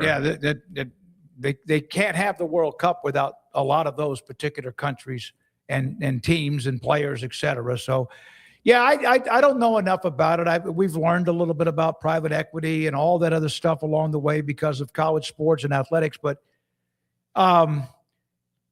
do they need more money? First No, of all, of course not. No, like, it's just the a SEC guy. and a big. I'm not trying to compare it, but do you need more money? Well, of course you do. You always want more money. Well, the SEC and Big Ten's a completely different thing because they need more money. But we've just been piling on for an hour. So I mean, they actually need more money because clearly the SEC does because they haven't won a national championship in 3 years. So they would argue that they absolutely do. But they wanted to create this enterprise, operate global events, sell a 20% stake for $4+ billion to private equity groups, including the Kushners. And he said this would be a democratization of football. Infantino said that. Payments of $40 million to each of the 200+ member associations, as I mentioned, and had set this vote deadline. But UEFA, which is the European clubs, 55 nations said absolutely not. Football is not for sale. And also said that FIFA is attempting to sell the soul of football. CONCACAF, now involved Asian Football Federation, also saying that FIFA is bypassing the proper channels and announcing schemes via media leaks rather than consultations. So this has been a big to-do in the soccer world. And I know we probably won't talk much soccer moving forward, but we had this good thing and you just leave it to the greedy to come in and how can we get more money out of this $1 billion enterprise? How can we squeeze the soul out of this thing? And thank freaking the Lord that there are people that still care about some semblance of tradition and some level-headedness to not just chase every dollar imaginable, because otherwise, they'd just be selling the World Cup off to private equity. But it looks like basically every country under the sun on multiple continents are saying, no, this is against the spirit of football. And it's just a nice thing to see. It's just a nice thing to see some pushback on if that. in fact they stay that way. That's going to be really hard to convince 200 plus countries to change their mind. I get it. I get it. Or not 200, but a little less than 200. Yep. All right. Well, I'm not going to let that taint or change the enjoyment that I had watching the past World Cup. That's 4 years from now, but I know that this is going to be right on the on the agenda. But I hope that they don't go that direction. Keep it the way it is. No, although FIFA's dirty as hell, we know that. Well, that's right? the whole point is that Infantino is pretty much known as being a scumbag, dirty businessman. So corrupt, a word constantly thrown around when talking about Gianni Infantino. And just having learned a lot more over the last 3 months and just listening to various podcasts and whatnot, I mean, got a lot of backlash for the Balogun decision. People looked at that as like doing a favor for the host president. And just other things he's done along the way that has ruffled the feathers of traditionalists and saying like, hey, the rules are the rules. You don't bend the rules mid-tournament, which not only was the Balogun deal, but there was a couple of other situations like that really rankled people.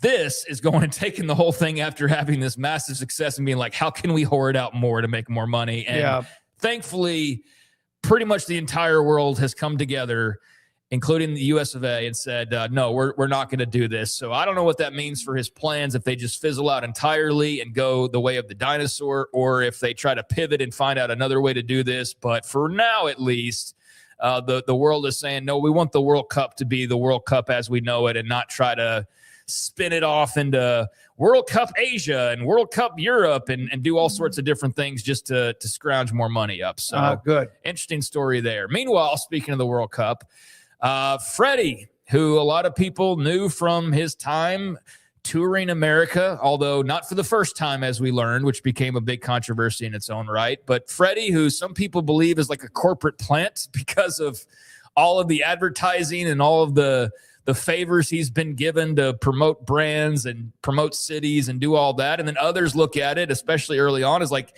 hey, here's this friendly European fellow who is over here enjoying our country. And hell, he's doing a hell of a marketing job for the United States in all of our respective cities that he's visiting and really making us kind of more filled with patriotism based on how much fun he's having around here.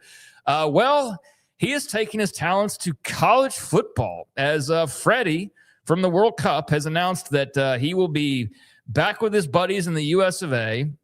A road trip with college football is the main focus. And the idea for the trip, as you see there, actually came from our visits to a few colleges on the last trip. I believe Auburn was one of the places that he went and saw one of the exhibition games.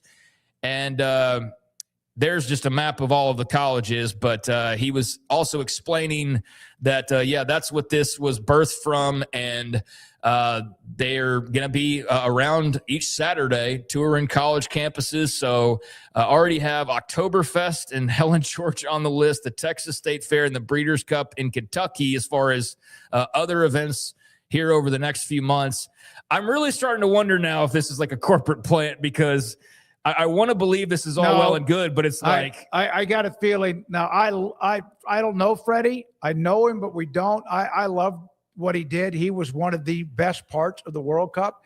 And then, of course, had to go underground. Yeah. Because no one likes anyone to have too much fun. And there's always something.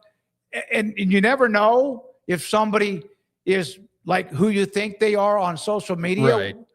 And it's also very expensive. And here's going to be the blowback if there is. Is all this going to be people taking care of him like they did a lot of the stuff that he was able to do in the World Cup, which seemed to be so innocent and fun? Is this now going to be something? Does it matter to me? It doesn't affect me. If he wants to go have fun and people want to pay his way and do whatever he wants, fine.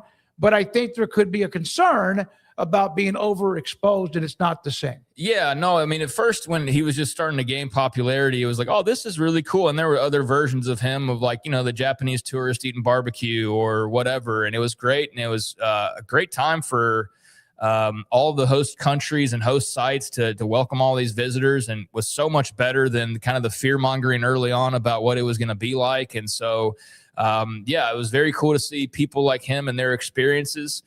So now he's probably heard all the comparisons to college football and how soccer and college football have a lot in common and are kind of like from the same family tree.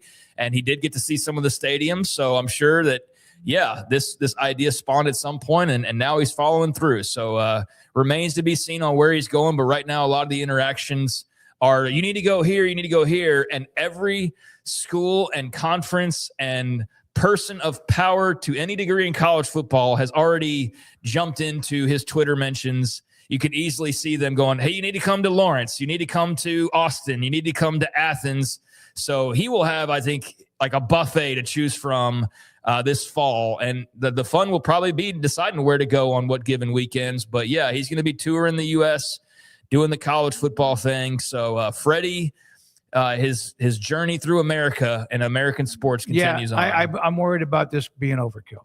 I hope it doesn't. I want him to have fun like he had at the World Cup, but we saw how that ended. Yeah, well, it ended okay. It's just at some point you do kind of wonder if, like, is he secretly getting paid by like American Express to like go across and just, or is he just really good with his money and his buddies and they've found a way? I know he's tried to explain it, but I'm choosing to believe the positive side. So very cool that we're going to see some college football, the Freddie edition, coming up this fall, and look forward to seeing how that goes. So one other note, the UFL. I know you care so much about the United Football League. It seems like it happens to these spring leagues all the time. Yes. So you've got the World Cup trying to grab every dollar in the country saying, no, we're not going to do that. You've got Freddie going on his college football world tour. Now we'll round it out with the UFL announcing that they are realigning to try to strengthen their long-term growth strategy.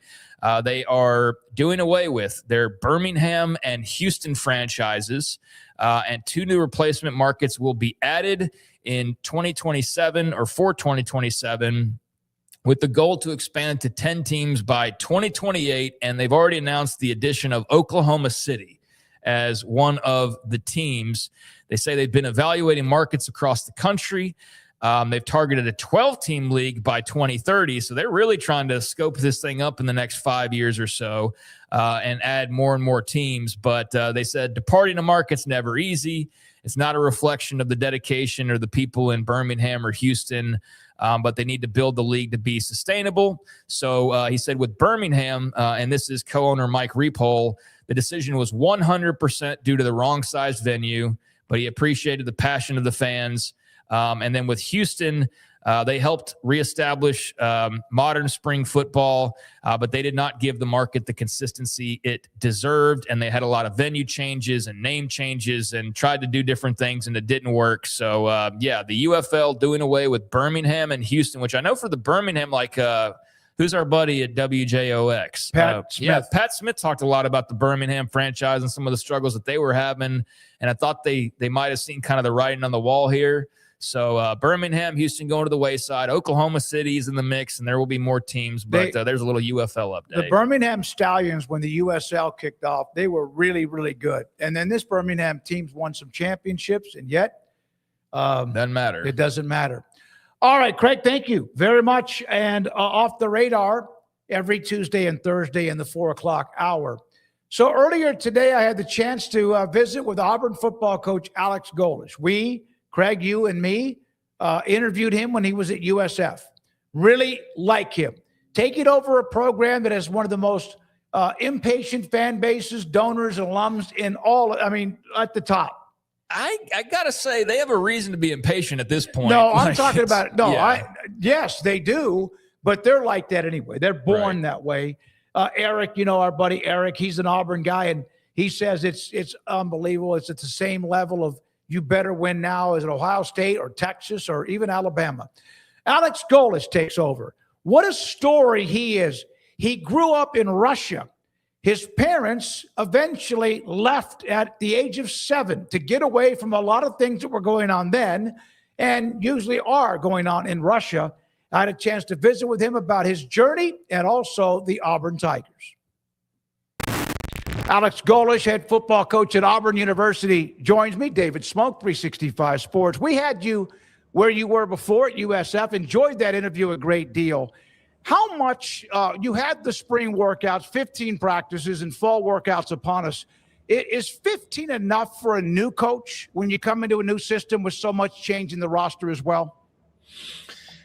Yeah, I mean, at least how this spring went, I don't know that we could have gotten any more with how much we were trying to bang and how much we were trying to set a standard in everything we were doing. So I think it was probably about right, and things have changed so much in pre-spring with how much you're allowed to be with these guys. And then what summer looks like, how much time you're allowed to spend with them. I thought it was the right amount. I think that like the coach answer would be like, nah, man, we would certainly want a lot more, but it was good from a schematic standpoint. It was good from a situational standpoint. And honestly, from an evaluation standpoint, you needed every minute of it. Alex, how do you, when you come to a program, Auburn has got a great history and tradition, how do you embrace that but not try to recreate that? Is that something that's a challenge?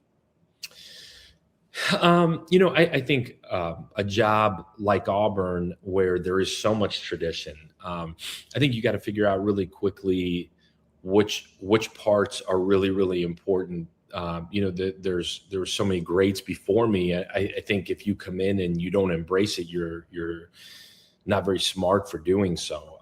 There's so much incredible tradition. There's so much pride in this program, on top of the pride in the university in general, that you want to embrace it. Mm-hmm. You also want to make sure that you're being yourself, and ultimately the product on the field is going to resemble who you are and the personality that you bring to this thing. So I think you'd be silly not to. And that's from the great players to the great teams to the national championships. And honestly, maybe the most unique thing here, the traditions that go along with game day, that it takes a second to learn, figure it out. But you'll get phone calls from the Bo Jacksons. One of the first texts I got when I got on the plane was from Charles Barkley, and you really quickly figure out, and all the way to Ronnie Brown and Jason Campbell and Derek Brown, like these guys will tell you really, really quickly, and you can keep naming them, Willie Anderson, Cam Newton, like they very quickly will tell you what's really important. And then we had a huge alumni event this spring for a spring practice. We'll have another one in August, and you're meeting guys from every generation. We've also got 4 Auburn men that are on our staff. So you get the big picture of like, hey, don't start your tenure off by jacking this up. Mm-hmm. And then ultimately you want to make it your own while embracing the past.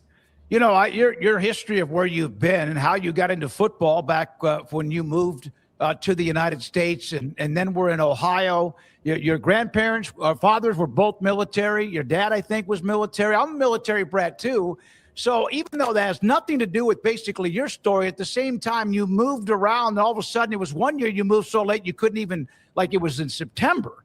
I moved before my senior year, my high school year, from Japan to Texas. But just having that experience of moving around and then eventually being, I guess, introduced to the game of football, what was that like?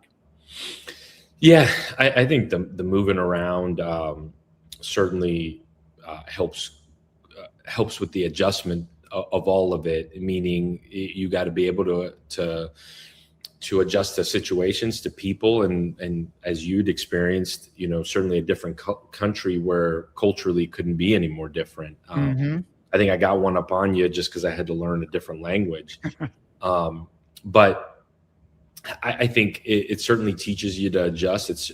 I would tell you more than anything, it probably has taught me how to deal with people. I think gives me a diverse background in the sense of kind of been there, done that. Very few people have I met, whether it's recruiting or outreach or fundraising, where I can't find something that we've got in common that could be a great conversation starter. I've lived in the Northeast, lived in the Midwest, lived in the in the Southwest, and then have been in the Southeast here for a while now. You kind of, whether you have mutual people or you have mutual stories, or just the connection of being from a certain part of the country, certainly figuring out that this game of football is something that I'm passionate about. That happened quickly, and that was easy to turn the TV on and say, man, like, yeah, get a chance to go run full speed and hit people. Like, what is cooler than that? You've been, I guess, during your time to get into Mark D'Antonio, Jim Trussell, Josh Heupel, and among others. And it's in different ways, because you were just trying to decide what you were going to do in college, whether you played or not. And then all of a sudden you're a student assistant. And by the way, and because of that, is that something that you appreciate top to bottom in a program, maybe more than, not saying more than others, but you understand that everybody in a program, coach or not, is a part of that program? Yeah, I think, from how you treat walk-ons to like you said, how we treat the young coaches in our program. I think twofold. One, I've been around some really, really tremendous coaches, tremendous leaders, and got treated certain ways when I was a young guy. But I think more than anything else, I learned what I wanted to treat guys like as you come up. I think the thing that's helped me probably beyond even working for some incredible people is I've kind of done a little bit of everything, and I was actually just talking to our video guy yesterday. Like my first gig when I got to Northern Illinois was I was the video coordinator, and I was on the defensive side as a GA, and that was back in the day when you had 2 GAs on a staff. Mm-hmm. And I've been a recruiting coordinator, a special teams coordinator. And then obviously I've been an offensive coordinator. I've kind of done a little bit of everything. And I tell our young guys all the time, I think that the step that some guys get to skip, and good for them, lucky for them, I said, man, like, everybody should have to coach in the MAC. And when I say coach in the MAC, like coach in the MAC 16, 17 years ago, where our director of football ops was also our assistant O-line coach. And I was the recruiting coordinator, coaching the running backs. I was also our graphic designer.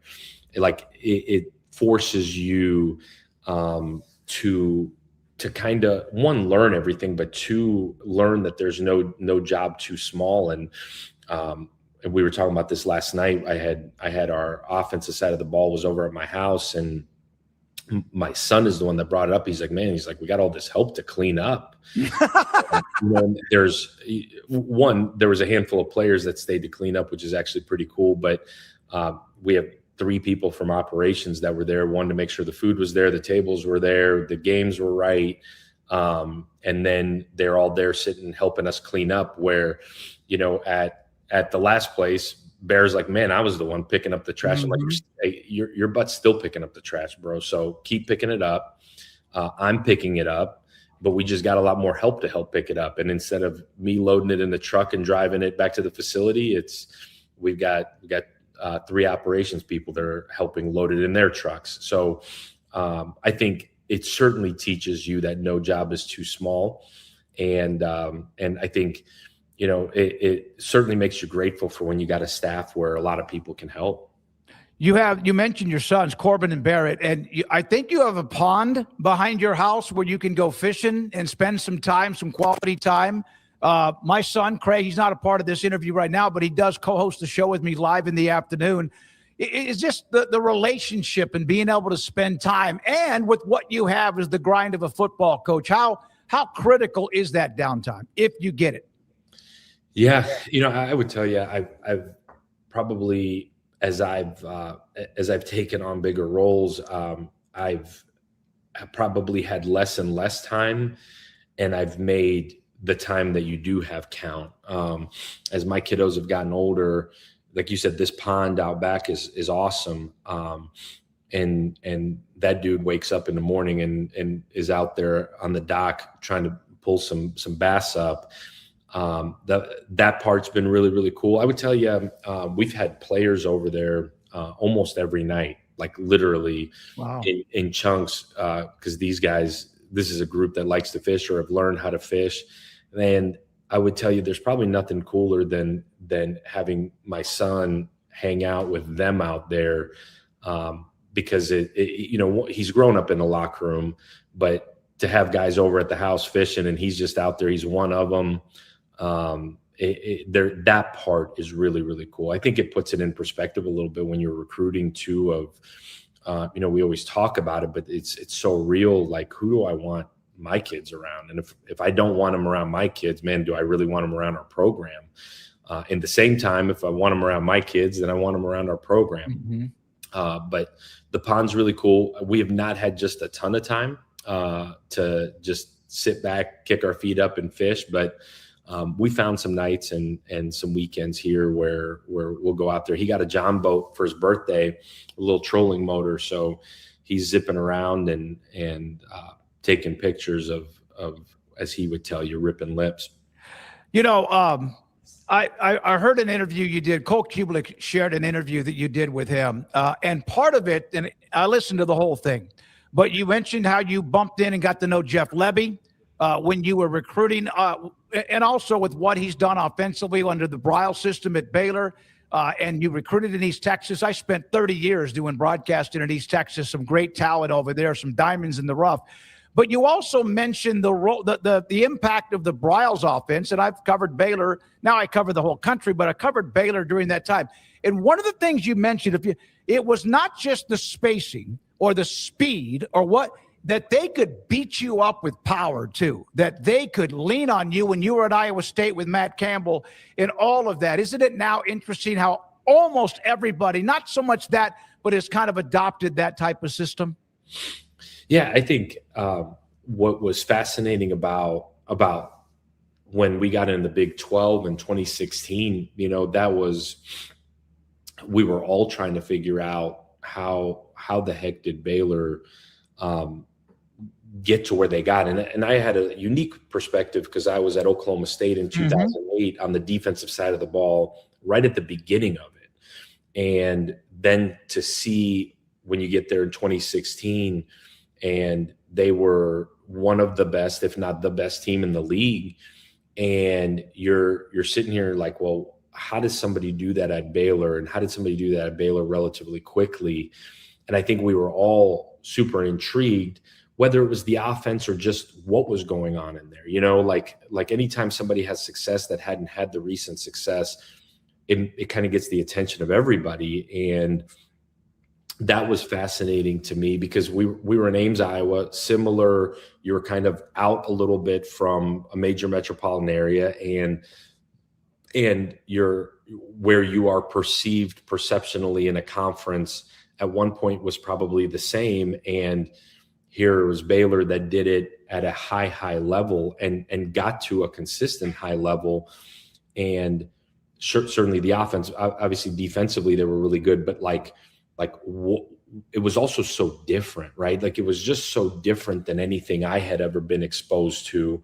And so you study it and you look at it. And like you said, man, the running of the football was just as fascinating as anything else. And I think to the naked eye, it was like, man, you saw the explosive plays, and that was certainly fascinating. But how you were able to run the football, and where they got really, really good was when that offensive line got really, really good. And there was draft picks on that O-line, and that was the difference maker for those guys. And you're right, with getting to know Leb well and still do, just how they saw it.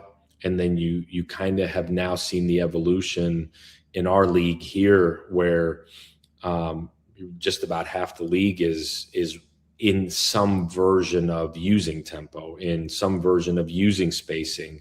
And it's been really fascinating to watch everybody kind of go out and make it their own and evolve. And I've always said really good offensive play callers adjust the scheme to their personnel, and the really good ones, and generally if you're in this league, you have evolved based on their skill, their quarterbacks, their offensive line. And we're certainly looking at what that's going to look like in year one for us as well. Yeah, they had those big beefers up front. They got a couple of back-to-back years, first-round picks, and they run the ball down because you'd spread out, and then they'd gut you. You open with Baylor. It's in Atlanta. It's a neutral site, but not really. Your thoughts? You played them last year. They did. Auburn played Baylor last year and got the win in Waco. Your thoughts, because it's kind of an unknown right now with Dave. He's been here a while. He's had a great year in 21, but they are trying to find themselves. Your thoughts about playing them to open up your season? Yeah, playing in Atlanta, which is so close for us, and we've got a huge alumni base in the whole state of Georgia. It's about an hour, 20 minutes for us here from Auburn. So in a lot of ways, really cool that we get to go play at Mercedes-Benz on a national stage, on national TV. It's, I think, all but sold out now. Should be an electric crowd. I'm excited to start off with a good opponent. There's, like you said, some unknown. Certainly, defensively was a change. Offensively, really tough to stop. It's a unique scheme in itself.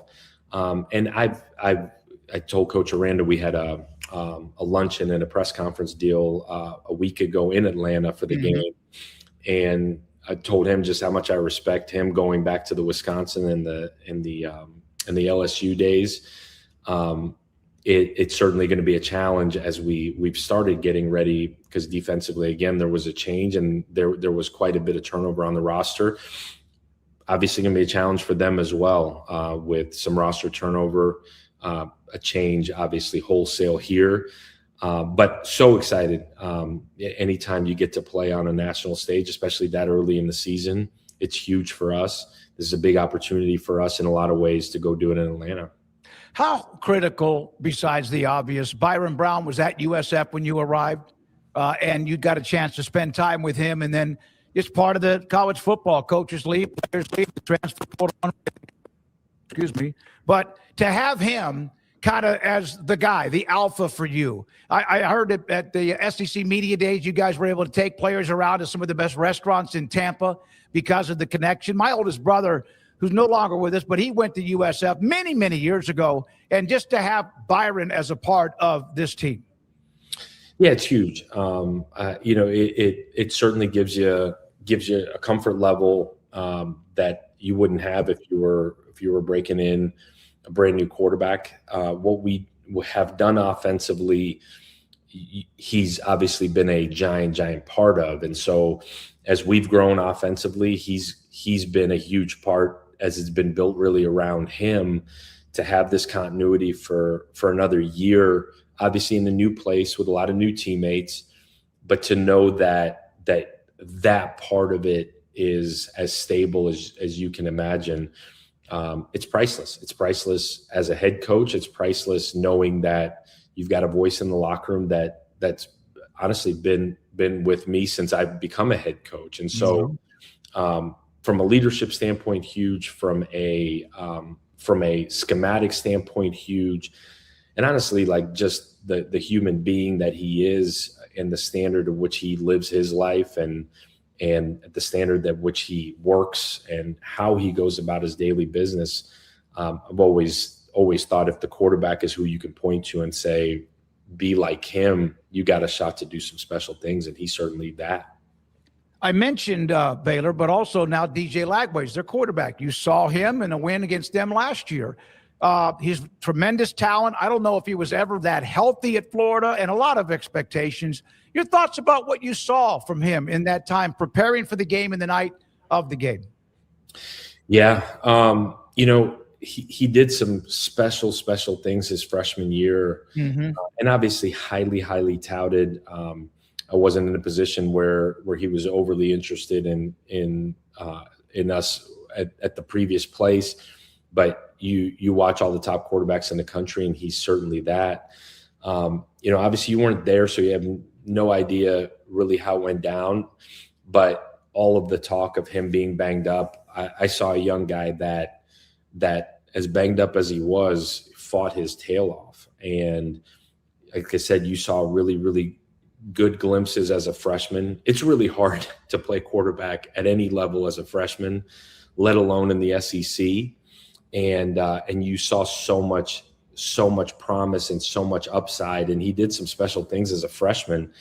When we played him so early in the season, I think they were coming off of playing Long Island the week before we played him, and he played a half. And so you didn't have just a ton going into it. But he's a young guy that's tough as nails. He didn't use his feet as much in that game as we had seen in the past, but they certainly put a lot on him. They trusted him. And we were fortunate to get out of Gainesville with a win that night. But you see the stuff you see this offseason, you sense, man, like he was healthy. At least that's what's been out there. You see what he's done transformational wise with his body. I got a lot of respect for him, and everybody you talk to about him, especially going into last year where you're trying to get as much info as you can, talks about the leader that he is, talks about the work ethic he has. And then you can see the talent on the tape. I don't know about the health, but I'm sure we'll get his best shot. Oh, I'm yeah. sure we'll get their best shot. And obviously he's back home. There's got to be a comfort level there. And sometimes guys need a restart, a reset. Not every situation is for everybody. And like I said, for everything I've heard about DJ and how he goes about his business is he's elite in what he does, his process, highly intelligent, great teammate. So I think it'll be a great matchup. Yeah, he told me earlier this year that he felt as healthy as he's been in a while, which is great. And you want to see that for everybody. I've had different writers who cover Auburn or others that say you're as genuine about living in the weeds when it comes to football and not pretend to be somebody else. I've had people talk about how you brought urgency, electricity, and all that. And that's what's said when coaches are here. Your life and how you were raised and all of that and your story is pretty amazing. Does that allow you to be grounded? And how important then, because of you moving so much, is it to know the relationships and the stories of the players on your team and vice versa? Yeah, well, I'll preface the first part with a lot of talking season stuff, right? Everybody's really excited because I'm undefeated. And so we've got a lot of work to prove anything here. I'm humbled by the kind words, but I'm also well aware of my ending, my end all a year from now. What people are going to be saying will be totally determined by the wins and losses and the record. So I'm good there, just so we're on the same page. You know what? I think the biggest thing for me, and I don't know if I could have told you this probably 15 years ago. I had some awesome coaches growing up. I got a chance to work for some incredible people early, and I think everybody I worked for early in my time were genuinely them.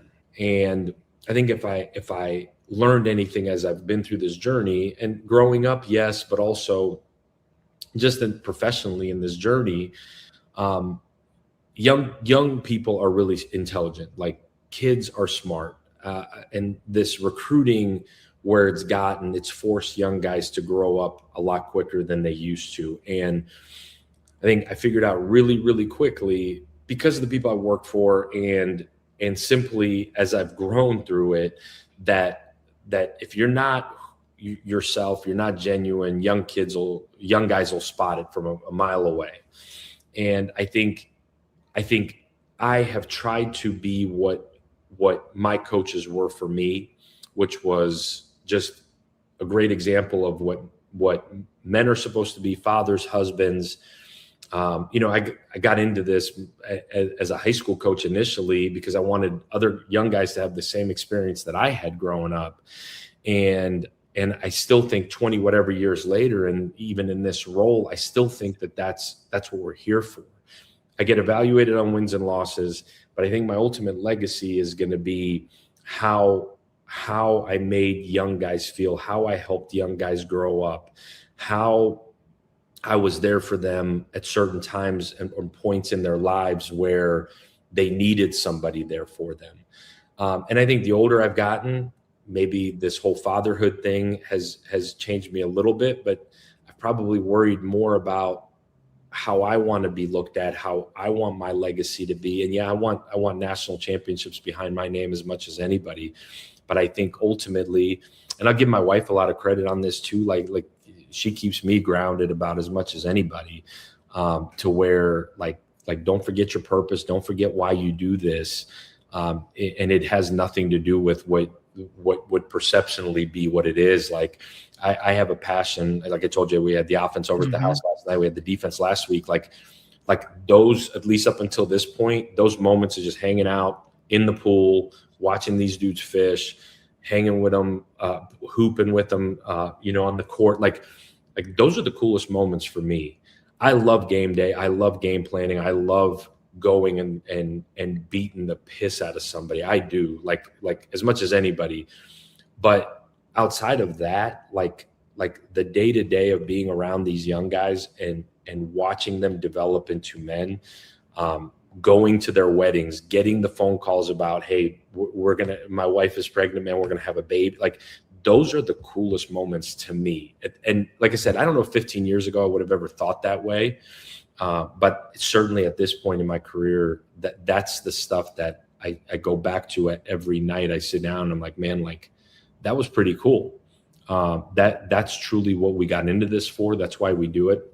And also, if I was to ever change in any way, this wife of mine, like she would literally smack me upside the head, because that's just how she is. She's like zero impressed by the profession or me, and just wants me to be a great dad and a great husband, and then obviously a really good football coach, so she can keep that pond behind the house. I know you got to go. Did you really tell Matt Campbell and ask him one time, you brought us here to Ames, Iowa to die? Did you actually say that one time to him? I don't know about die. I said to get fired. Yes. Yeah. It was our first night in Ames. Oh, I know the coaches. I mentioned them: D'Antonio, the Tressel, Heupel, Matt Campbell, who's now at Penn State, Alex Golish. Really do appreciate who you are and what you're doing. Thank you very much for your time. I appreciate it, Dave. We'll see you soon, man. Yes, sir. Auburn football coach Alex Golish with me, 365 Sports. War Eagle. Thank you. There he goes. Alex Golish, what a great story of where he started his life in Russia, where he ended. And he has much more to come. And I like him as a coach. There's a lot of reasons. It's a hard job. It's a tough schedule, but we'll know pretty quickly. But Craig, getting Byron Brown to follow him, like a lot of coaches do with their quarterbacks, was a big win for him too. Yeah, I mean, it was a must win too. If you wouldn't have gotten him, then that would have been an awful look to not be able to bring your quarterback along with you, especially knowing he got quite the boost in payday. But I'm sure there were some other teams interested in his talents, and so great that you got the package deal there, not unlike Eric Morris and Drew Mestamaker or other versions of that over the years. So, yeah, I think that's a great combo to try to help launch, in part with other things, the new era of Auburn football. And good luck to him. Really easy guy to root for. Did a nice job at South Florida. And it felt like it was kind of abrupt, but it was for as short as it felt like he was there. Got a lot done and positioned them well to move forward and have a lot of momentum at their back. So, yeah, he's done a great job so far in his career, and I'm excited. One of the thousands of storylines that we get into with this upcoming season that'll be really interesting is if Auburn can get some of their mojo back. All right, we are going to hit the wheel here in a minute from Andrew Valade, quizzes, and then also the poll questions. Super chat from Your Pet Cat again, $19.99. I am sorry if this is annoying, but I have no experience in deals. Do you want to drop it? My project has a chance of making my year. You may think of yourselves as Q-list celebrities, but not to me. Just let me know. Your Pet Cat again. I responded to your super chat. I will show you this. The viewer, he loves college football. Your Pet Cat again. I have what you sent me right here. I've read it twice. I've looked at it both last night and also today. It's a lot. And I'm going to try to see if we can somehow piece this together or put it in an attachment that people can read. It is not by any means because we're ignoring you, because I've responded to you and I'm responding to you again. Don't be impatient with this. I love what you did. I appreciate what you did and the time spent, but I got to figure out a way to be able to do this without taking up 400 graphics. And so we love you. Thank you very much for doing that. And we never, ever, ever thought about ourselves as any kind of Q-list celebrities. And we're not trying to be that way to you or anybody else. Yeah, I mean, I don't think of myself in any positive sort of way. So definitely not a Q-list celebrity. But no, I appreciate your efforts in putting all your realignment ideas together. And yeah, I can't guarantee that we'll be able to present it in a way on this show that would do it justice. So maybe we can link it just for other people to check out, and that would be easier to digest as opposed to bastardizing it or not making it as clear cut as just being able to read it, because yeah, it would take a lot with the graphics and whatnot, but we'll see. Definitely though, regardless of whatever we end up doing or not doing with your info, certainly have appreciated your contributions and your donations and just your support. So thank you, your pet cat, again. Yep. All right. So, and I mean, I really do. And I got your email, and if I have any questions, I'll respond to you on that. John Peterson, by the way, put a note out during the show about how much he enjoys Amanda Kristovich. We do too. She's been a godsend for us on a lot of things, sports business. And then on the note of the separation of the SEC and Big Ten, he was talking to Paxton, who's obviously a UT fan, SEC fan. Paxton, from your keyboard to God's eyes, I hope you understand our frustration with this endless leverage from the power two. We are, capital, not going to just cave in at this particular time. Yeah, it's I mean, I was just reading more about the whole World Cup idea that Gianni Infantino is trying to get across the finish line or get done with the private equity. And so you have like all these dozens of teams that said they're not going to partake. And in the case of like a UEFA or even a CONCACAF, I mean, it's like kind of having the SEC and the Big Ten say that none of their schools are going to take part in it.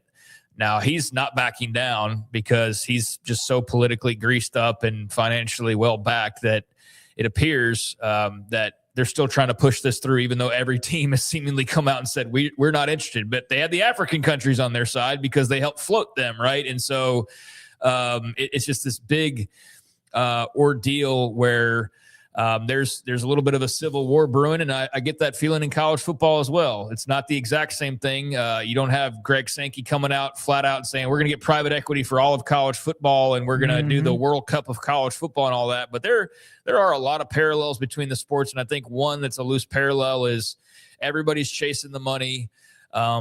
In soccer, it's a little bit different because it's the head of the World Cup. You have like a leader as opposed to college football where there's just all of these different people and you don't know who has more power in given situation or not, but everybody's chasing money and new ideas. But there does come a point where you feel like you just can't go along with everything. You can't just agree to everything. And so, yeah, I think we're reaching a point now where the SEC and the Big Ten have every reason to believe they should get everything they want and more, and they'll tell you so.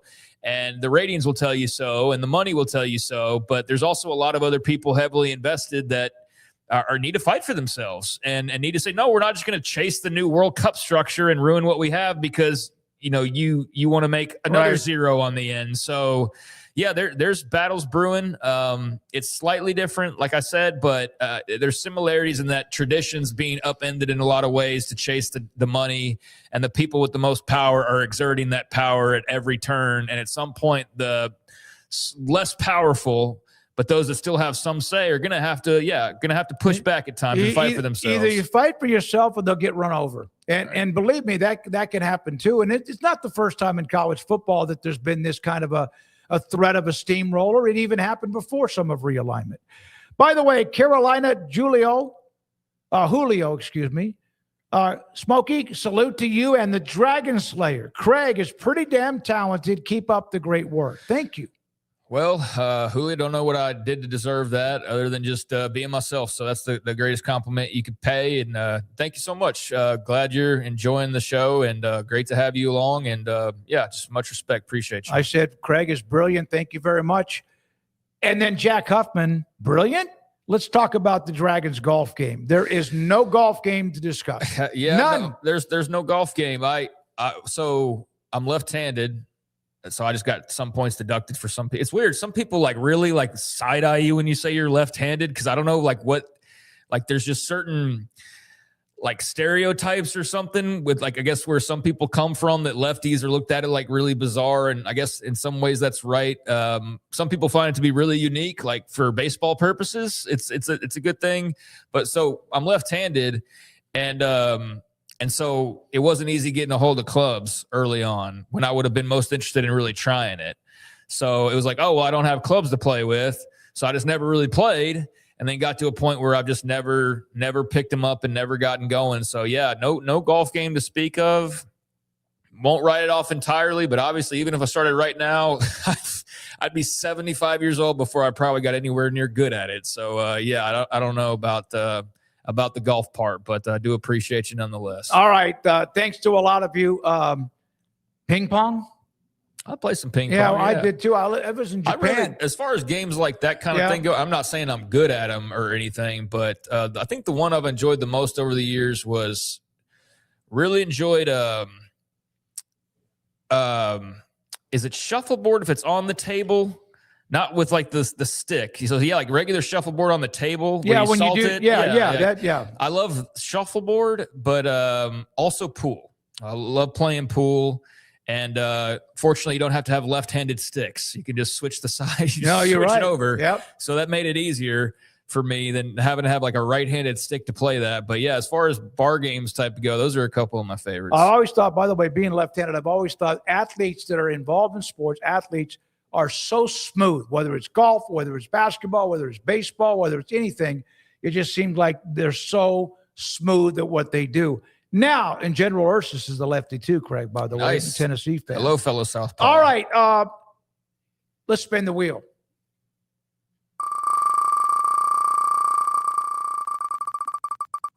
All right.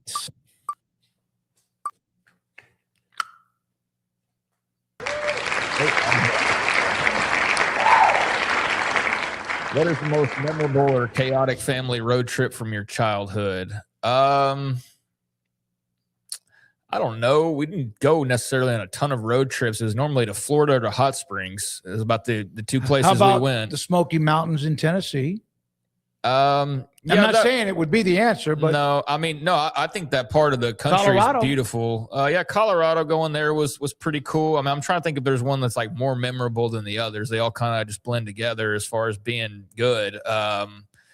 So yeah, no chaotic family road trip that I would have as an example here. Thankfully, surprisingly, actually, that there's not one that springs to mind. So yeah, I mean, Colorado, when we went and stayed in the Rocky Mountains for a couple days during the summertime, was nice. And always really loved going up to Hot Springs Village, Arkansas. Me too.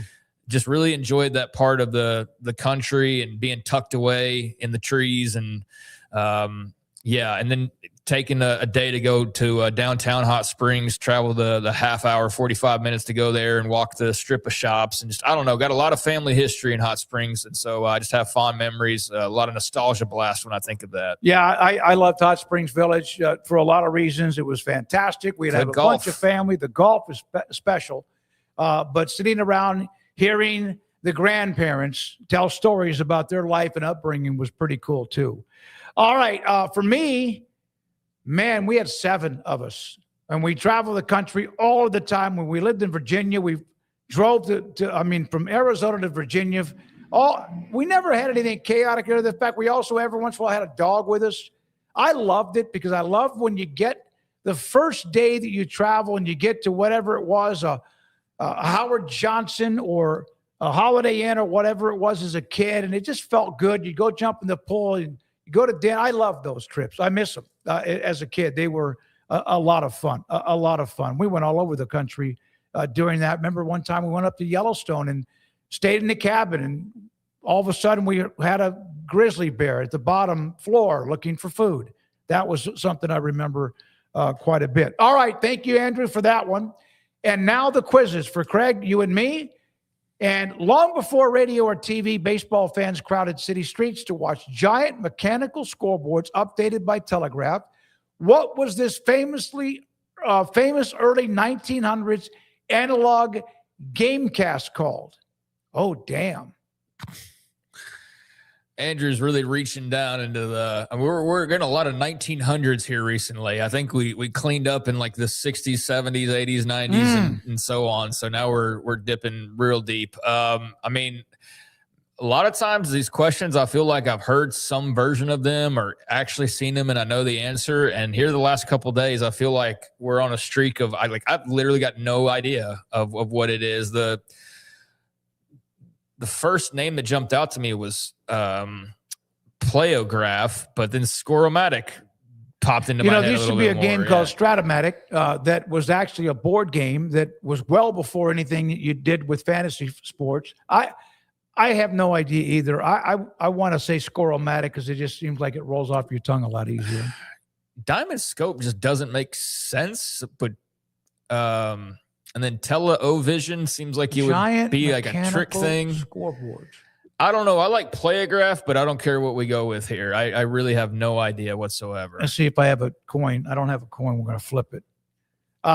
You go ahead and go with this one. The last couple of times I've went with my gut, not my gut, but just because we didn't know, I was wrong. So let's break that trend. Let's see. Analog Gamecast. So Playograph, I feel like would be in line with that, right? An analog Gamecast, I guess.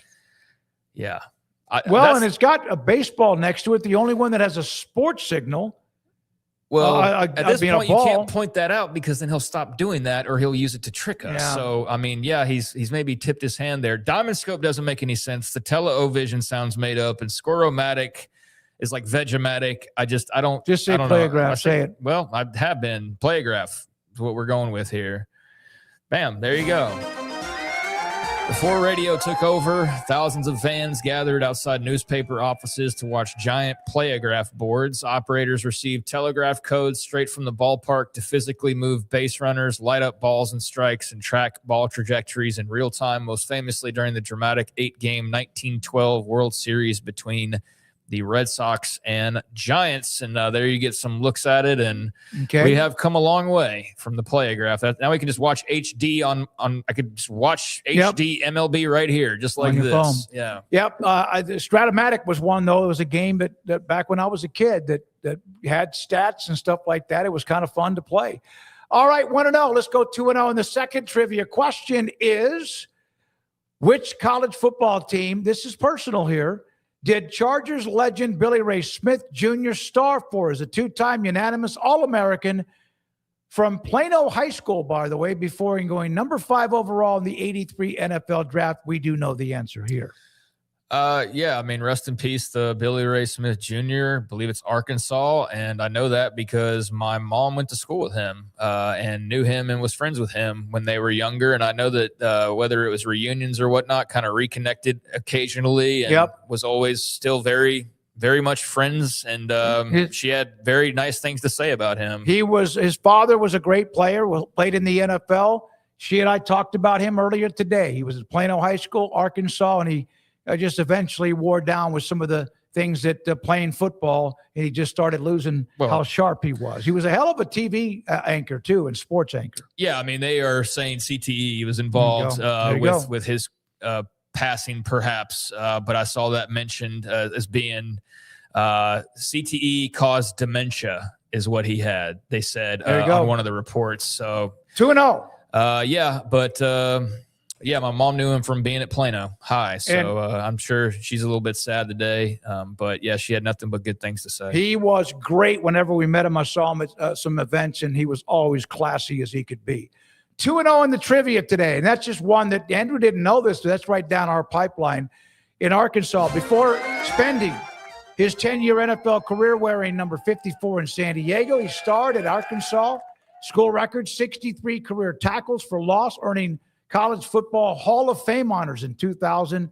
And after football, BR became a beloved San Diego radio host alongside his news anchor wife and Kimberly Hunt. And so Billy Ray Smith Jr., rest in peace. Now let's get to the poll results today. From Andrew Valade out of Bill Connolly's 2026 rebound candidates, which team makes the most dramatic leap in 2026? Well, it looks like Florida is the go-to, although Virginia Tech nipping at their heels there. I think those are two great candidates. Vatech getting a lot of attention getting a lot of love for categories like this, but also seemingly still kind of under the radar compared to Florida. So, they're going to be really interesting there with James Franklin. Washington, ever since they played for the national title, they're just kind of there, right? They're just sort of there. They had the whole Damon Williams thing. I'm excited to see what they look like with Jed Fish in another year, but I don't know how dramatic their leap would be in my mind compared to what a Vautech or a Florida I think can do. And then with Colorado, I'm just not anticipating a dramatic leap. I think they could very well be better, but I don't see them taking like a notable leap where you're like, oh my God, they went from 2-3 wins to like 7 or 8 wins. I just don't see that in the cards, and there is no team I'll probably eat more crow about, and we'll be happy to do so because who the hell cares about being wrong with stuff like this? There's no team I'll eat more crow over than Colorado this offseason. So I'll have my plate ready to either dine on crow at the end of the year or to say, I told you so. Deion's in trouble. But, I think Florida or Vautech are both great choices here. By the way, Jed Fish discussed Damon Williams with Softy out of Seattle at KJR about how that went down. And eventually Damon Williams stayed, of course, because he had to with the buyout. I think the real test will be what happens in December when the portal opens back up, and is Damon Williams then cleared to go and do what he was intending to do the first time around, or is he a Washington lifer? Like, I think that's the next chapter that people are waiting to see after, obviously, what he can do for the Huskies this season. All right. There is 39% the Florida Gators with John Sumrall, who's gotten a lot of attention, James Franklin, Virginia Tech, at 37%. Now, second poll question. And maybe Damon Williams just goes to the pros too. I don't know. But I've seen a lot of this speculating on where he finishes his career. But Washington this year. Well, yep, because he couldn't go anywhere, and even Darren Heitner realized that. Facing one of the hardest schedules in college football, where will Oklahoma finish? This is the regular season total win mark at 11 plus 10, 8, 9, or 7. Craig? I think they finish with I'm right there in the 8 and 9 wins with a lot of other people, and it almost feels like it's shortchanging them because you expect them to be really good this year. So I'm right on that verge of 10. That's about where my head's at. So like if 9 to 10 was the category, 9 to 10 would be my answer here. So it's a little column 2 or a little of option 2, a little of option 3, like in the middle of that for me. 11 plus, I'm not ready to go there yet. But I know there's certainly people who feel like if all things, come out the way that they're hoping to, then that's a possibility. But yeah, I'm in like the 9, 10. Right. If I had to cast a vote, I guess I would say 8 to 9 wins. I said 8 to 9 because of they play at Michigan. We don't know what's going to happen there. Georgia, Texas, back-to-back in late September, early October with a bye week in between. Then you play A&M and then at Missouri to close out the year. And that's, of course, somebody else flares up in the SEC's a lot better. That 10 wins would be a hell of a year with the schedule they have. Their first 5 games, you're playing at Michigan, at Georgia, and against Texas. Yeah. First 5 weeks. Inside your first 5 games. Yep, absolutely. And then I do think that on paper, Kentucky's opening up the schedule a little bit. But yeah, Mississippi State, they've got a lot of little swagger going on, at least as far as media days go. I know. Yeah, and they're dangerous because of the offense they play. Yeah. And then who knows with South Carolina, who knows with Florida. Yeah. But yeah, then Ole Miss, A&M down and the Missouri stretch. Yeah, I think that's going to be tough to get too high on the high horse right now. So yeah, 8 to 9 seems about right. Thank you, Andrew. Appreciate the poll results. 685 votes Andrew was able to get with his poll question. Rez, the Michelangelo of the Flores family. We appreciate you, sir. Thanks to Garrett Ross, who was a part of what we did earlier today as well. Back again tomorrow at 3. Joshua Perry, who a lot of you like from the Big Ten Network, will join us, NBC Sports, and so will Zach Barnett. For Craig Smoak and for our great sponsors, thank you so much. This Smoak Show on 365 Sports, and good night. You heard of the new IRA, the Insured Retirement Advantage? It's a strategy for younger high-income earners and small business owners who want to get serious about retirement. The Insured Retirement Advantage can help you build a tax-free income stream for retirement, protect your family's legacy, keep your capital working efficiently, and you don't need ultra-high net worth status to qualify. Call 623-256-6902 or go to northstarfundingpartners.com and tell them 365 Sports sent you.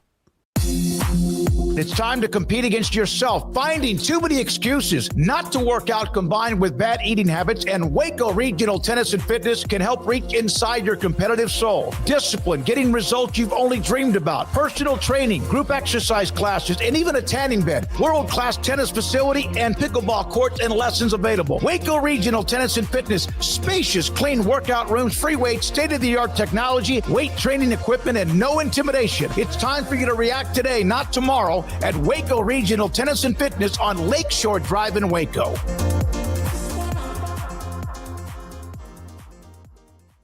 Make this the summer event at Allen Samuels in Waco. Get behind the wheel of an iconic new Dodge Charger RT and score $5,000 in savings. First responders and military members get an extra $500 bonus. Allen Samuels Dodge. Come by, let's be friends.